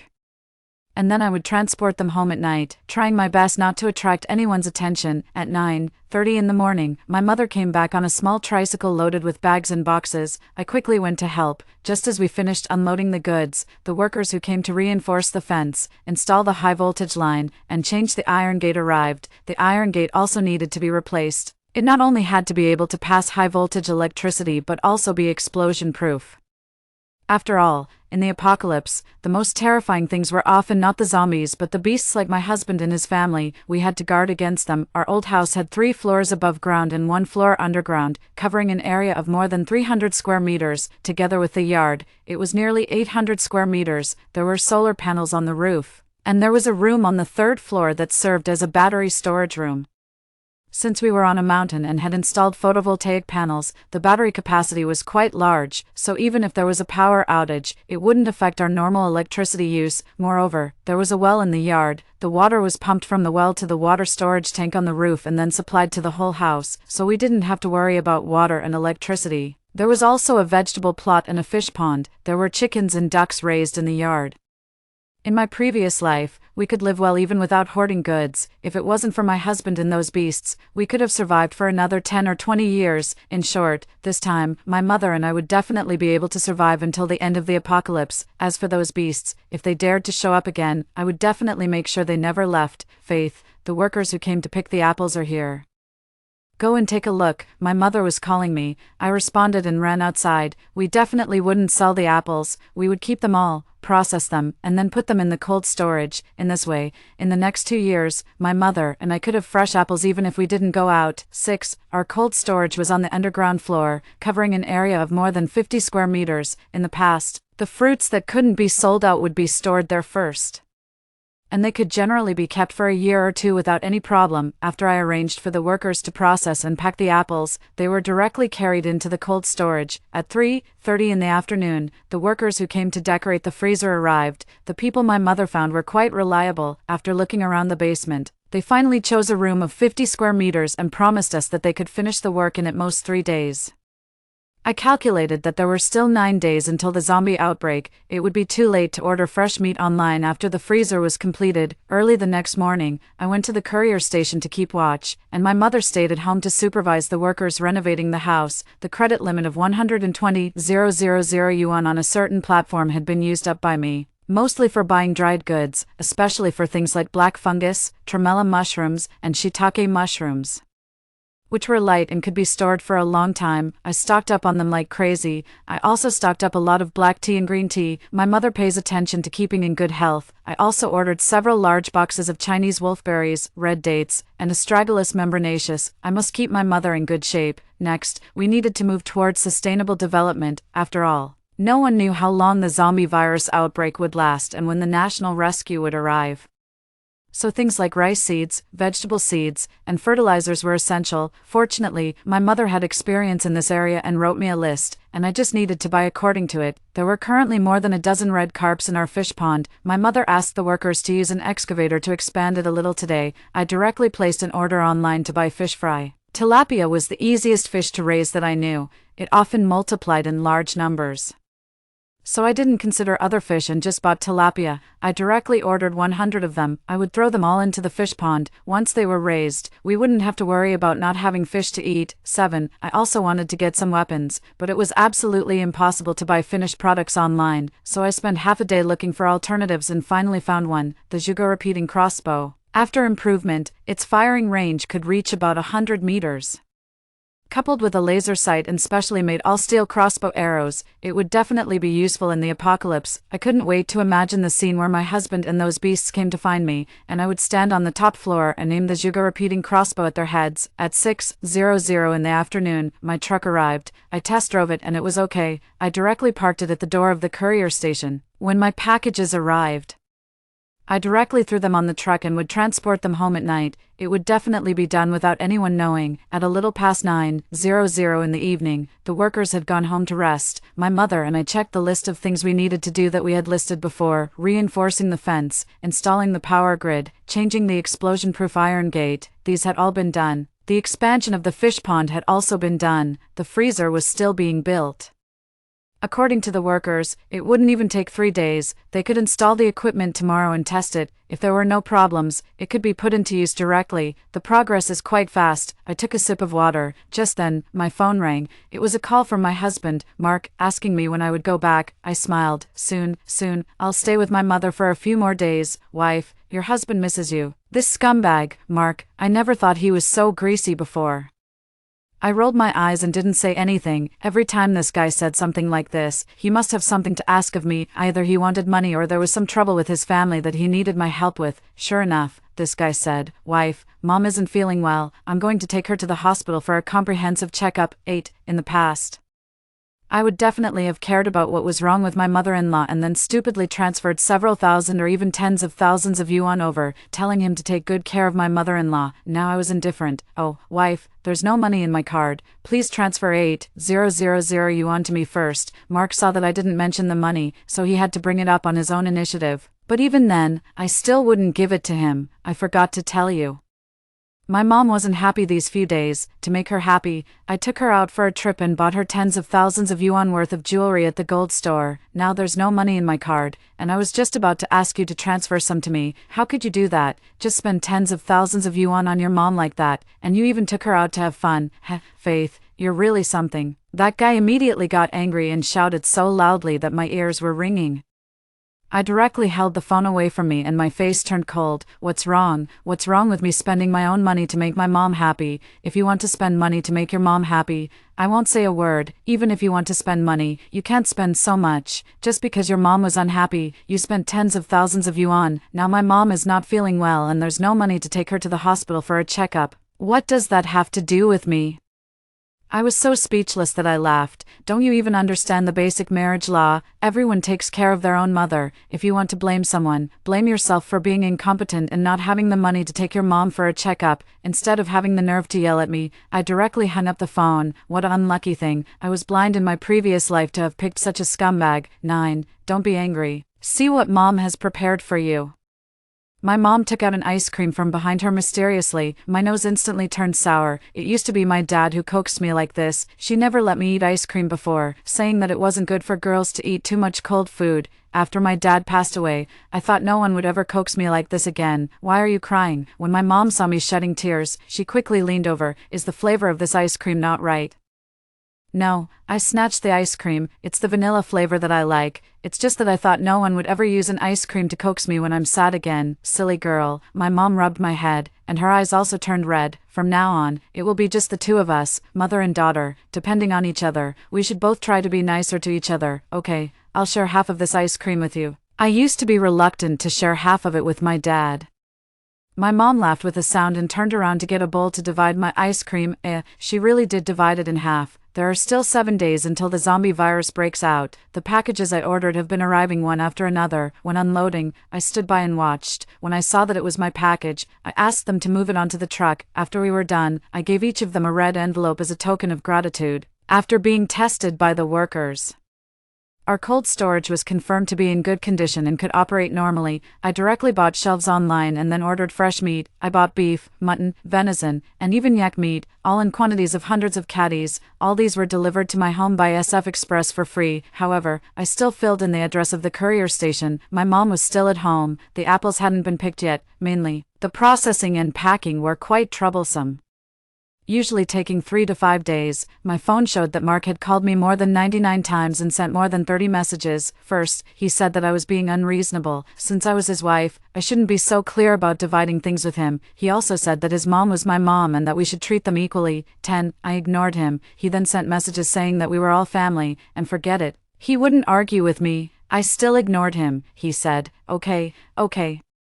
Is it okay if I admit that your husband was wrong? You don't have to give me the money for now. I borrowed 8,000 yuan from my friends. You can pay me back when you have the money. I had the expression of the Metro Man looking at his phone meme. Why didn't I realize before that this guy had such a thick skin? Do I look like someone so cheap that he borrows money and I pay it back? I still couldn't be bothered to pay attention to him. The lawyer called and told me that the property ownership certificate and the power of attorney had arrived, and I could sign the contract with the real estate agent to handle the transfer of ownership at any time. Since I had already told the agent that they could take over the house 6 days later, the lawyer asked me whether I wanted to wait a few days for the transfer or do it now. I said it didn't matter, as long as the date of taking over the house remained the same. The lawyer replied with an okay. The agent transferred the remaining payment to my account that afternoon, and the lawyer also informed me that the transfer procedures had been completed. Mark was still babbling, telling me to be satisfied with what I had and that his patience was limited. He said that since I had spent so much money on my mom, what was wrong with him losing his temper? In other families, not only would they lose their temper, but they would also tie their wives up and beat them half to death and even get a divorce. I replied, fine, let's get a divorce then. Mark, wife, I was just joking with you. I know you're in a bad mood because your father passed away. Look, come home, and your husband will take good care of you. I promise you'll be in a good mood again. I really felt like vomiting and blocked him again. 11. That night, I drove a full truckload of goods home. My mom and I unloaded the goods together. Things like rice, flour, cooking oil, and grains were really heavy. Fortunately, the warehouse was on the first floor, and there was an electric cart. I moved the goods from the truck, and my mom received them. The speed was relatively fast, mainly because there were so many goods. For example, for the rice, I bought it in bags of 10 kilograms each, with 5 bags in a box, and I bought 10 boxes. Just moving these 10 boxes made me out of breath. Fortunately, my mom was more capable than me. She not only received the goods but also pushed them to the warehouse to put them away without even catching her breath. She even mocked me, saying that a person in her 20s was not as capable as an old woman like her. I had nothing to say in response. Fortunately, the goods for tomorrow would be a bit better. They were all dried goods, like cured meat, dried sausages, and mushrooms, black fungus, etc. I didn't buy too much of the heavy things like mung beans, just about 100 caddies. Compared to the rice and flour which weighed thousands of caddies, it was much easier. Early the next morning, my mom was still at home, directing the workers to pick the apples, and I went to the courier station to receive the goods. The 5 all-steel improved sugar repeating crossbows that I ordered arrived. The store also gave me 100 wooden arrows, although they were made of wood. I tried them out and found that they could directly penetrate a mineral water bottle.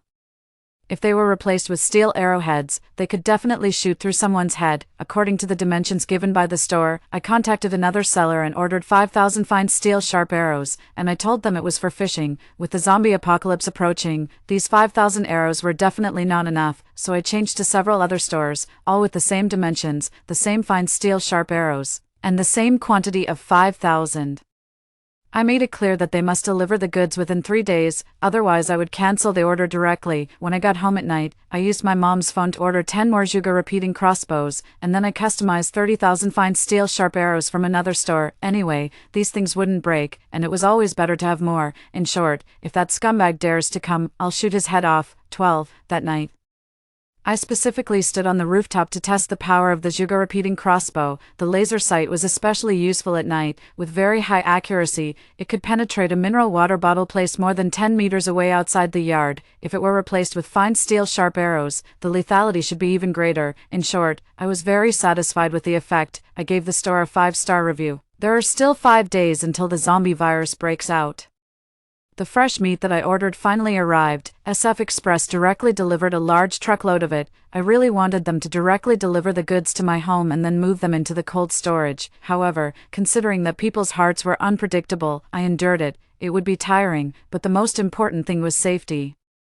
In short, my mom and I were almost exhausted that night. After all, the cold storage was in the basement. Although there was an elevator, carrying thousands of caddies of fresh meat back and forth still made our hands and feet tremble. My mom even had a backache. I directly picked up my phone and placed an order for 2 massage chairs that cost more than 80,000 yuan each. Anyway, with the apocalypse coming, money that wasn't spent was just a number. In short, I would spend it until I was satisfied. Thinking of being satisfied, I almost jumped up. In my previous life, although my mom and I were safe at home, there was no internet, and we couldn't even watch TV. My mom was so bored that she even took out the little king of video games and wanted to play games with me. This time, I must arrange the entertainment items properly. I bought 2 computers that cost more than 70,000 yuan each, 1 PS5. And 2 extra game controllers in case the original 2 broke and couldn't be replaced. I also directly ordered 50 18T hard drives. On the day they arrived, I filled them all with single-player games, movies, variety shows, TV dramas, etc. It would be so great to munch on sunflower seeds and binge-watch shows when I had nothing to do. 13. There are still 3 days until the zombie virus breaks out. The last package I ordered also arrived. It was a box of lush mint, and I planned to plant it in the yard. I could pick some and make mint tea when I had time. On the door of the courier store, I pasted a notice saying that it would be closed for 5 days for renovation. My mom got up especially early and went to the market with me. The town was quite lively, especially the vegetable market. We bought more than 10 caddies of fish and shrimp. Just then, we saw a vendor selling watermelons and directly bought 10 watermelons and piled them on the small tricycle. We didn't buy anything else. After all, I had already bought all the food, drinks, including medicine and daily necessities, online. I even bought dozens of boxes of military rations that claimed to have a shelf life of 20 years. Generally speaking, as long as there were no accidents, my mom and I could survive for a lifetime. After coming back from the market, I drove the rented excavator and dug 2 big pits that were 2 meters deep on the road in front of my house. Then I parked the excavator and the truck horizontally in the middle of the road. From then on, we stayed indoors and didn't go out. Our computers were still downloading things like crazy. My mom was busy in the kitchen, saying that she was going to cook a big meal. I was browsing my phone and saw that a certain country was protesting again that there were problems with the blood products of the United States.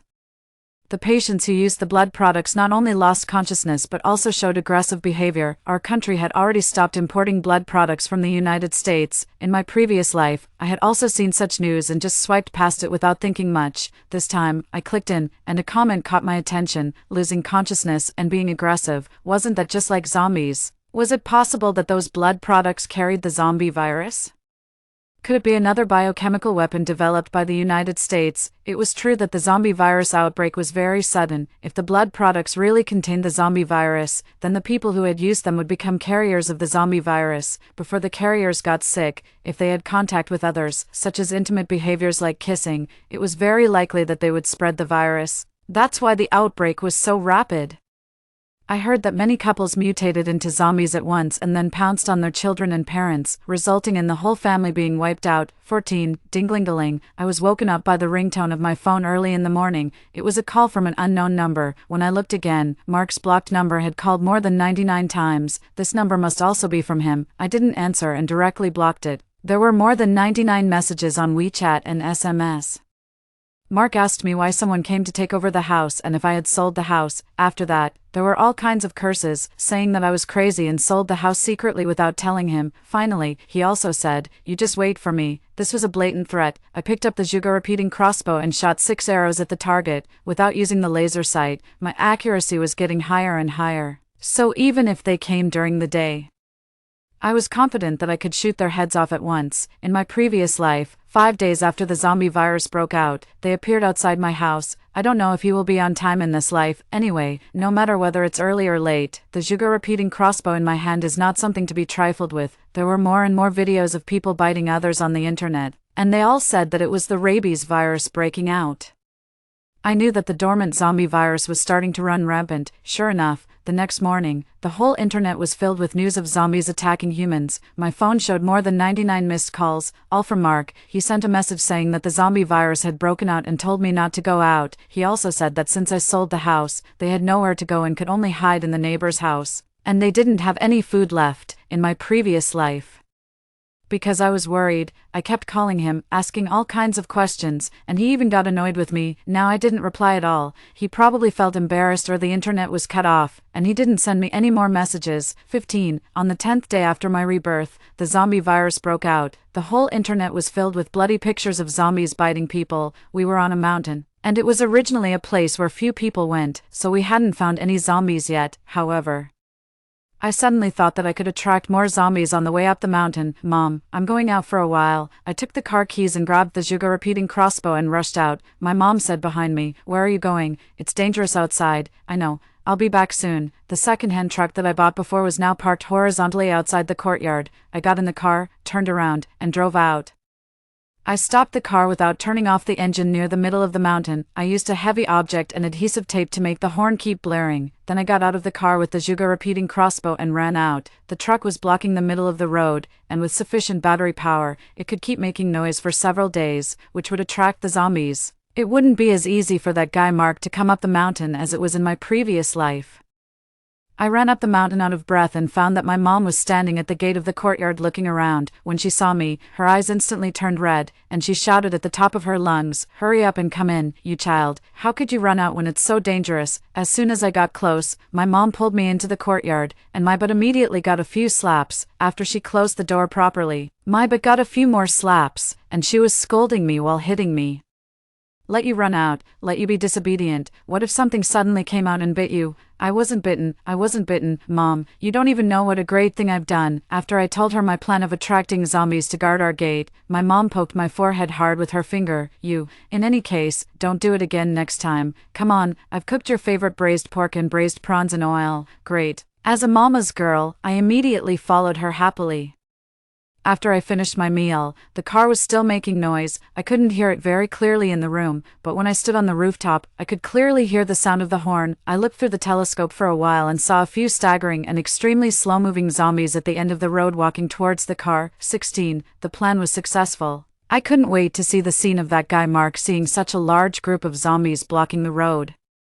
The second day after the zombie virus broke out, the truck's horn was still blaring, and there was no sign of it stopping. Through the telescope, I saw that there were densely packed zombies around the car. Some of them were trying to walk up the mountain in 2s and 3s, but they didn't go far before they were called back by the sound of the car's horn. The internet was cut off in most areas online, but it was still working on my side, and the computer was still downloading things like crazy. My mother stopped looking at her phone, saying that all she scrolled through were pictures of zombies biting people. It was so disgusting that it gave her nightmares at night. She thought it would be better not to look at it and that binge-watching dramas was more enjoyable. She likes binge-watching dramas, and I like practicing with the crossbow. I'm getting more and more proficient with the Juga repeating crossbow in my hand. It's a pity that there are no zombies outside the courtyard yet.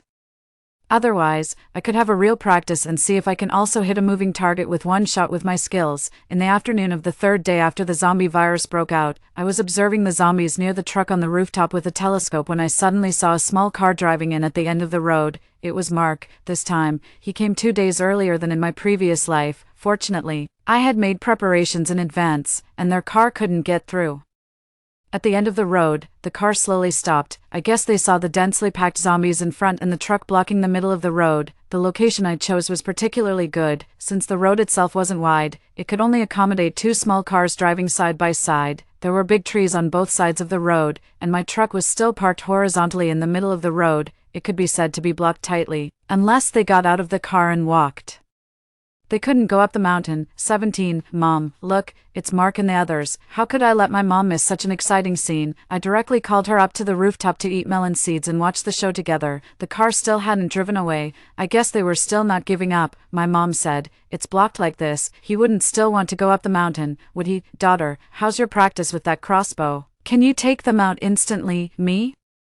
The probability is higher at night. I'm not too sure about during the day. My mom, if you can't take them out instantly, then shoot them full of holes. These beasts treated us like that in the previous life. Shooting them full of holes wouldn't even relieve my anger. Dingling-a-ling, my phone suddenly rang. It was an unknown number. I had a hunch that it was that guy Mark calling, with the mentality of watching a good show. I pressed the speakerphone button. Immediately, a voice came from the other end of the phone. "Wife, you finally answered the phone. Your husband is about to die." "Oh, then hurry up and die." I directly laughed out loud. Mark's heavy breathing on the other end of the phone was so clear. I guess he was struggling hard to suppress his anger. It was really difficult for him. "Wife, don't be joking. Your husband is on the way to your house now, right here on the halfway up the mountain. The road is blocked.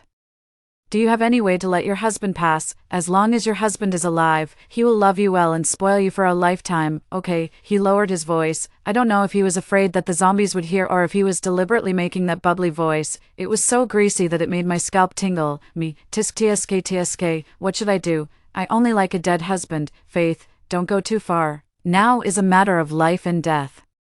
Can you think of a way to let me pass and we can talk about other things later? Mom and Dad are still in my car. They've always been nice to you. Do you have the heart to watch them be bitten to death by zombies?" Mark got angry for a moment, just for a moment. His voice got lower and lower as he spoke. I guess he was afraid of attracting the attention of the zombies. If it were in my previous life, I would definitely let them in the house without saying a word.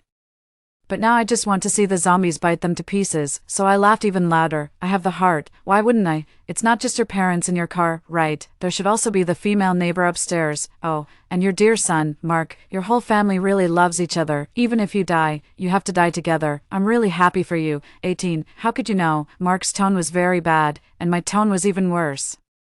"Of course it's because your female neighbor showed off to me. She said that I'm a hen that can't lay eggs, that the little fatty is the real offspring of your family. Oh, and she told me not to occupy the position without doing anything. I didn't say that to her." The female neighbor's tone was full of panic. I heard the sound of slaps, and the wailing cry of the little fatty. The phone seemed to have fallen, but it wasn't hung up. I could hear my father-in-law's shout, "Drive quickly, those zombies are coming." My mom and I picked up the binoculars simultaneously. The zombies were charging towards their car. Although Mark had turned the car around in time, he was still a little late. The zombies had come surging forward and surrounded them completely. My mom and I picked up the telescope at the same time. The zombies were rushing towards their car. Although Mark had turned the car around in time, it was still a little too late. The zombies had swarmed around them and surrounded them tightly. I could hear their terrified screams on the phone, especially the little fatty. His wailing cry was intense. Mark shouted at him to stop crying, but instead of stopping, he let out an even more ear-piercing and shrill cry. I directly laughed out loud. After all, I had experienced this sound before. Last month, I was still at home. In the middle of the night, the little fatty was playing ball upstairs. I went to knock on the door and asked them to be as quiet as possible since everyone needed to rest. As a result, the female neighbor rolled her eyes at me. The little fatty was even more excessive. Just like now, he was shouting at the top of his lungs with a shrill cry. I asked the female neighbor to take care of it, but she sneered at me and said that I didn't understand because I hadn't had a child. I should just let him shout, and he would naturally stop when he was tired. I argued with her, and Mark's family took her side. They pulled me home and scolded me for being unreasonable, saying that children were naughty and that adults shouldn't be so petty. They even accused me of going to their door to pick a fight because I was jealous that I couldn't have a child. Now I have to say, the little fatty's cry is really pleasant to hear. All right, my little god, stop crying. This was my mother-in-law's voice. In the previous life, she pointed at my nose and called me a hen that couldn't lay eggs. She also said that the little fatty was the real offspring of their family, and that a useless person like me who couldn't lay eggs should be thrown out to feed the zombies. Now she was begging her precious offspring to stop crying. Her precious offspring became even more complacent and cried even more shrilly. It was so ear-piercing that I could hear it clearly on my phone, through the telescope. Because of the little fatty's howl, more and more zombies were gathering. Some of them were even pressing against the front window glass and making all kinds of close-range attacks. 19, damn it, shut up for me, Mark's angry roar, and a loud slap. My mother-in-law, ouch, talk nicely, don't hit him. The little fatty had just quieted down. As soon as my mother-in-law spoke, the little fatty howled again and shouted, I want to get out of the car, I don't want to stay in here, damn it %you and hashtag you and %. Mark cursed very harshly. I didn't know what he did. I only heard the little fatty making a whimpering sound, and my mother-in-law's shout, don't cover his mouth so hard, let go, hurry up and let go, don't suffocate him, if he keeps crying, we'll all die. Mark's voice was hoarse, but at last, there was no more howling from the little fatty. The horn of the truck over there was still blaring. After there was no more noise here, the zombies would naturally walk towards the truck, and they could escape unscathed. I watched through the telescope as the zombies gradually walked back towards the truck. I was quite disappointed. Why didn't the little fatty cry for a while longer? More zombies could have come, overturned their car, or squeezed the car window glass until it burst. It would have been great to wipe them out all at once. The car started again and drove out of sight directly. The phone hadn't been hung up yet. I could hear their sighs of relief after surviving the disaster. Suddenly, my mother-in-law let out a howl. Leo, what's wrong with you? The female neighbor, Leo, wake up. My mother-in-law let out a heart-rending howl. My Leo, you killed my son. The female neighbor also let out a howl. Mark's roar, shut up all of you. Do you want to attract the zombies again, in that situation just now? If he kept crying, could we have gotten away? Do you want to all die there? It's all that bitch Faith's fault. She killed my son. When I find her, I'll skin her alive. Mark's vicious voice came from the other end of the phone. My scalp tingled. Clearly, he was the one who suffocated his own son to death, yet he could actually blame it on me. I also wanted to see whether he would skin me or I would shoot his head off this time. 20. The truck had sufficient battery power, and the horn had been blaring for 4 days and was still making noise. Early in the morning, I stood on the rooftop with a telescope to check the situation. There were no zombies around the courtyard. There were more and more zombies near the truck, even at the end of the road. There were zombies staggering around. I even saw several workers who had picked apples for us before, and they had actually all turned into zombies. I felt a bit uncomfortable. I put down the telescope and took out my phone, only to find that there was no signal. On the 4th day of the apocalypse, the internet was also cut off here. My mom could only use the hard drive to binge-watch dramas. Fortunately, we had been downloading at full internet speed these days, and the hard drives we bought were already full. In short, we didn't have to worry about not having dramas to watch, movies to see, or games to play in the next few years, if worst came to worst. We still had the little king of video games. My mom made a cake. As soon as I came down from the rooftop, she brought out the freshly baked cake. It smelled so good, paired with a cup of coconut milk coffee.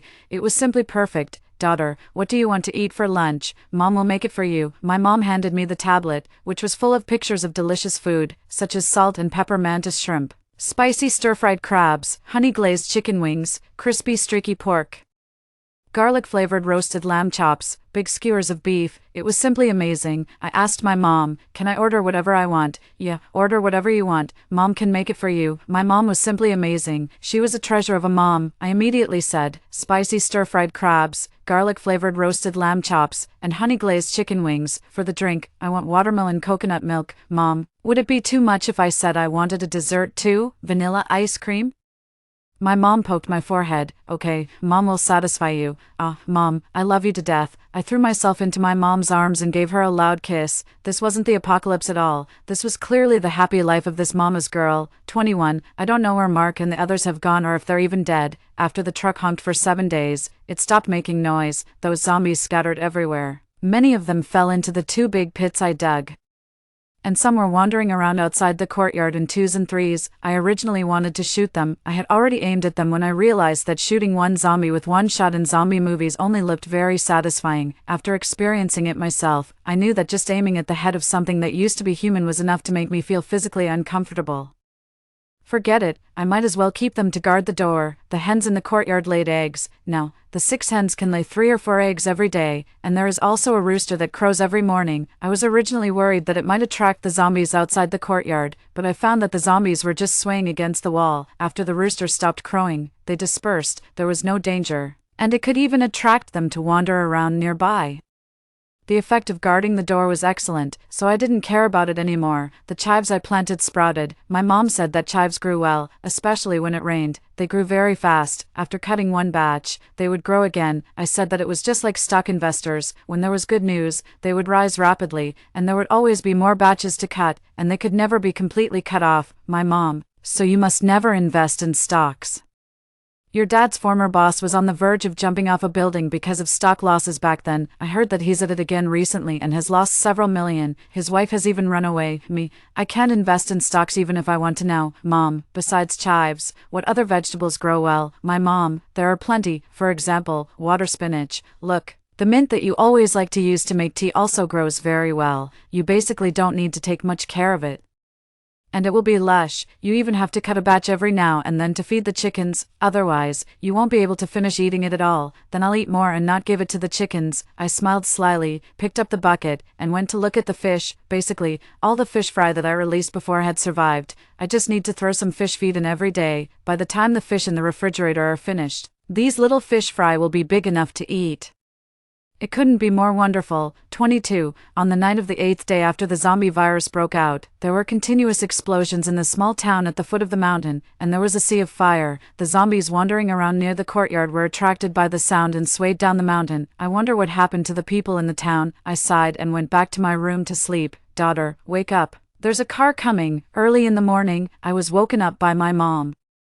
Mark appeared again. When I went to the rooftop, their car was parked in front of the excavator that I had parked horizontally in the middle of the road. The truck on the halfway up the mountain had been moved away. I guess the explosions last night had attracted all the zombies away. Mark and the others took the opportunity to come up the mountain. Fortunately, I still had a backup plan. Now they were blocked in front of the bulldozer and couldn't move forward any further. After all, there was a key in the small truck. If you could open the door, you could drive it, but the bulldozer didn't have such a situation. Mark didn't have the ability to pick the lock, so he could only curse around the bulldozer. After a while, he went back to the car and took a hammer to smash the window glass of the bulldozer. My in-laws and that woman also got out of the car and looked around cautiously. I wasn't afraid of trouble while watching the excitement. I ran downstairs to get the drone.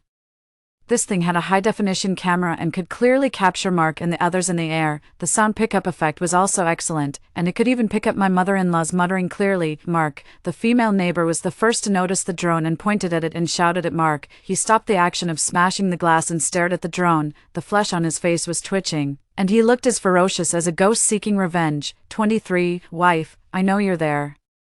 Can you let me in? Husband was wrong. Husband really knows he was wrong. I won't dare to do it again in the future. Will you forgive husband this time? Mark threw away the hammer in his hand and cried and kowtowed towards the drone. Seeing that I didn't respond, he suddenly slapped himself in the face. It's all husband's fault. It's right for you to be angry with me. Blame me. It's all my fault. Wife, just let me in and you can hit me as much as you want until you're willing to forgive me. Okay, his face was visibly red and swollen, showing that he had really hit himself hard. I grabbed a handful of melon seeds and ate them while watching. My mom even specially brought me a bottle of wonlogy. Eating too many melon seeds will make you have internal heat. Drink something to reduce the heat. Mom is the best. I took a big sip of the wonlogy. It was icy cold and refreshing. It's all your fault. It's you. You slut, who seduced me, otherwise.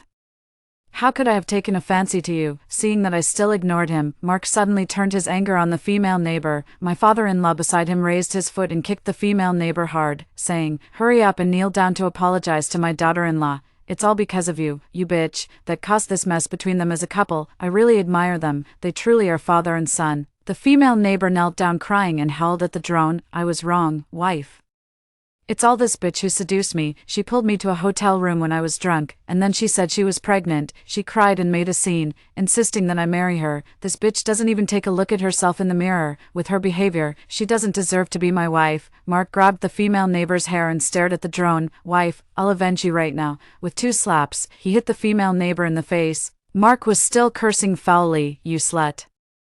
Who told you to provoke my wife? You even said she couldn't have children. Even if my wife can't have children, she's still my wife. What you gave birth to is a bastard." 24. I didn't. Just as the female neighbor made a sound, Mark slapped her in the face several more times, extremely hard. Blood even flowed out from the corner of her mouth. "Weren't you being arrogant before? You even showed off in front of my wife." Mark dragged the female neighbor by her hair and walked forward.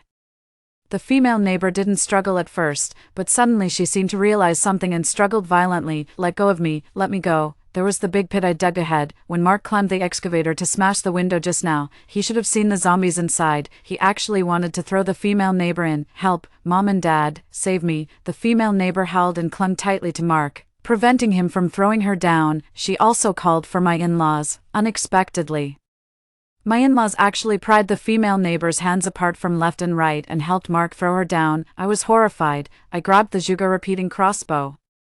I absolutely couldn't let them live. "Wife, look, I've avenged you." Mark looked at the drone and showed a ferocious smile. I also aimed at his head and shot an arrow from the crossbow, but it missed and hit his arm instead. Fortunately, the Juga repeating crossbow could shoot 6 arrows at once. Without hesitation, I pulled the trigger continuously. After the first arrow, he turned around and ran. My second and third arrows all hit his back. It was not until the last arrow hit him right in the back of the head that he fell heavily to the ground. Murder. My mother-in-law let out a howl. My father-in-law beside her actually turned and ran. He didn't care about his son anymore and also abandoned his wife. The car made a turn and sped away. My mother-in-law stood there in a daze, looking at my father-in-law who had disappeared with disbelief. Then she looked at her son who was lying on the ground motionless. She seemed to have all her strength drained out of her and slowly slumped to the ground. 25. I had already picked up another Juga repeating crossbow with an arrow loaded. Seeing the scene, I put it down. Forget it. It was just like this anyway. My mother and I went downstairs to play the game It Takes Two. I was actually the one holding us back. My mother played even better than me. I really couldn't stand it. Forget it. Forget it. My brain isn't good. I must have inherited it from my dad. After finishing a game, I held a cup of milk tea and went back to the rooftop. I found that the zombies in the pit had actually climbed up from the side slope. They should have been attracted by the smell of blood and pounced on Mark's body, biting and tearing at it. "Your mother-in-law." My mother pointed at the woods by the roadside. My mother-in-law was already lying on the ground motionless, and the one gnawing at her was the already mutilated female neighbor. This family was reunited in a rather strange way, except for my father-in-law. I was quite disappointed that he had run away. I should have practiced my aim with the Juga repeating crossbow more so that I could hit one target with one shot. In the end, I shot 6 arrows at one person and almost failed to kill him, but my father-in-law would definitely come back. I didn't slack off at all. I shot at the target every day, determined to directly shoot him in the head when he came again, unexpectedly. More than half a year passed, and my father-in-law never showed up again. My mother said that he should be dead. After all, with so many zombies outside, it was no wonder that an old man in his 60s like him couldn't find a shelter and died. Anyway, it didn't affect my mother and me from continuing to live our small life. "Mom, let's have a barbecue on the terrace tonight." "Sure, Mom will go and skewer the food now." My mother happily went to work. In the past 6 months, she either planted vegetables and fed the chickens or cooked delicious food for me. Fortunately, I practiced with the crossbow and did exercise every day, otherwise, I would have become a 200-pound fat woman already. In the dead of night, the whole world was shrouded in darkness, the lights on the terrace of my house were still on, and the barbecue meat was sizzling and oozing oil. In this apocalypse, My mother and I took a bite of the barbecue meat and a sip of the watermelon coconut milk with plenty of ice. It was simply wonderful. All right then, I don't have to worry about you anymore. Extras. It has been more than 5 years since the zombie virus broke out. My mother and I were playing the game It Takes Two again. We had already cleared the game for the third time. Suddenly, my phone screen lit up. It was a text message. The zombie cleanup is in progress. Please go to the relief stations by yourselves to receive supplies if you are in need and are in the safe areas. Mom, there's internet again. I jumped up and handed the phone to my mother to show her. The relevant departments had been gradually releasing the addresses for receiving supplies and informed everyone that the zombies in the surrounding areas had been cleared and they could go there with confidence. As I scrolled through my phone, I suddenly found that the car at the car accident scene posted by a netizen in the same city looked familiar. Then I saw the license plate number, which was Mark's car. In the video, my father-in-law staggered out of the car. Before he could run a few steps, he was knocked down by the zombies beside him. The posting date was 5 years ago. It should be that this netizen took the video and tried to upload it. But the internet was cut off, and it couldn't be uploaded until now. When the internet was restored, it was automatically uploaded successfully. I scrolled through it. All the videos were shot 5 years ago, and there were almost no recent ones. I don't know how many survivors there are left, but fortunately, we have all survived. It's finally over.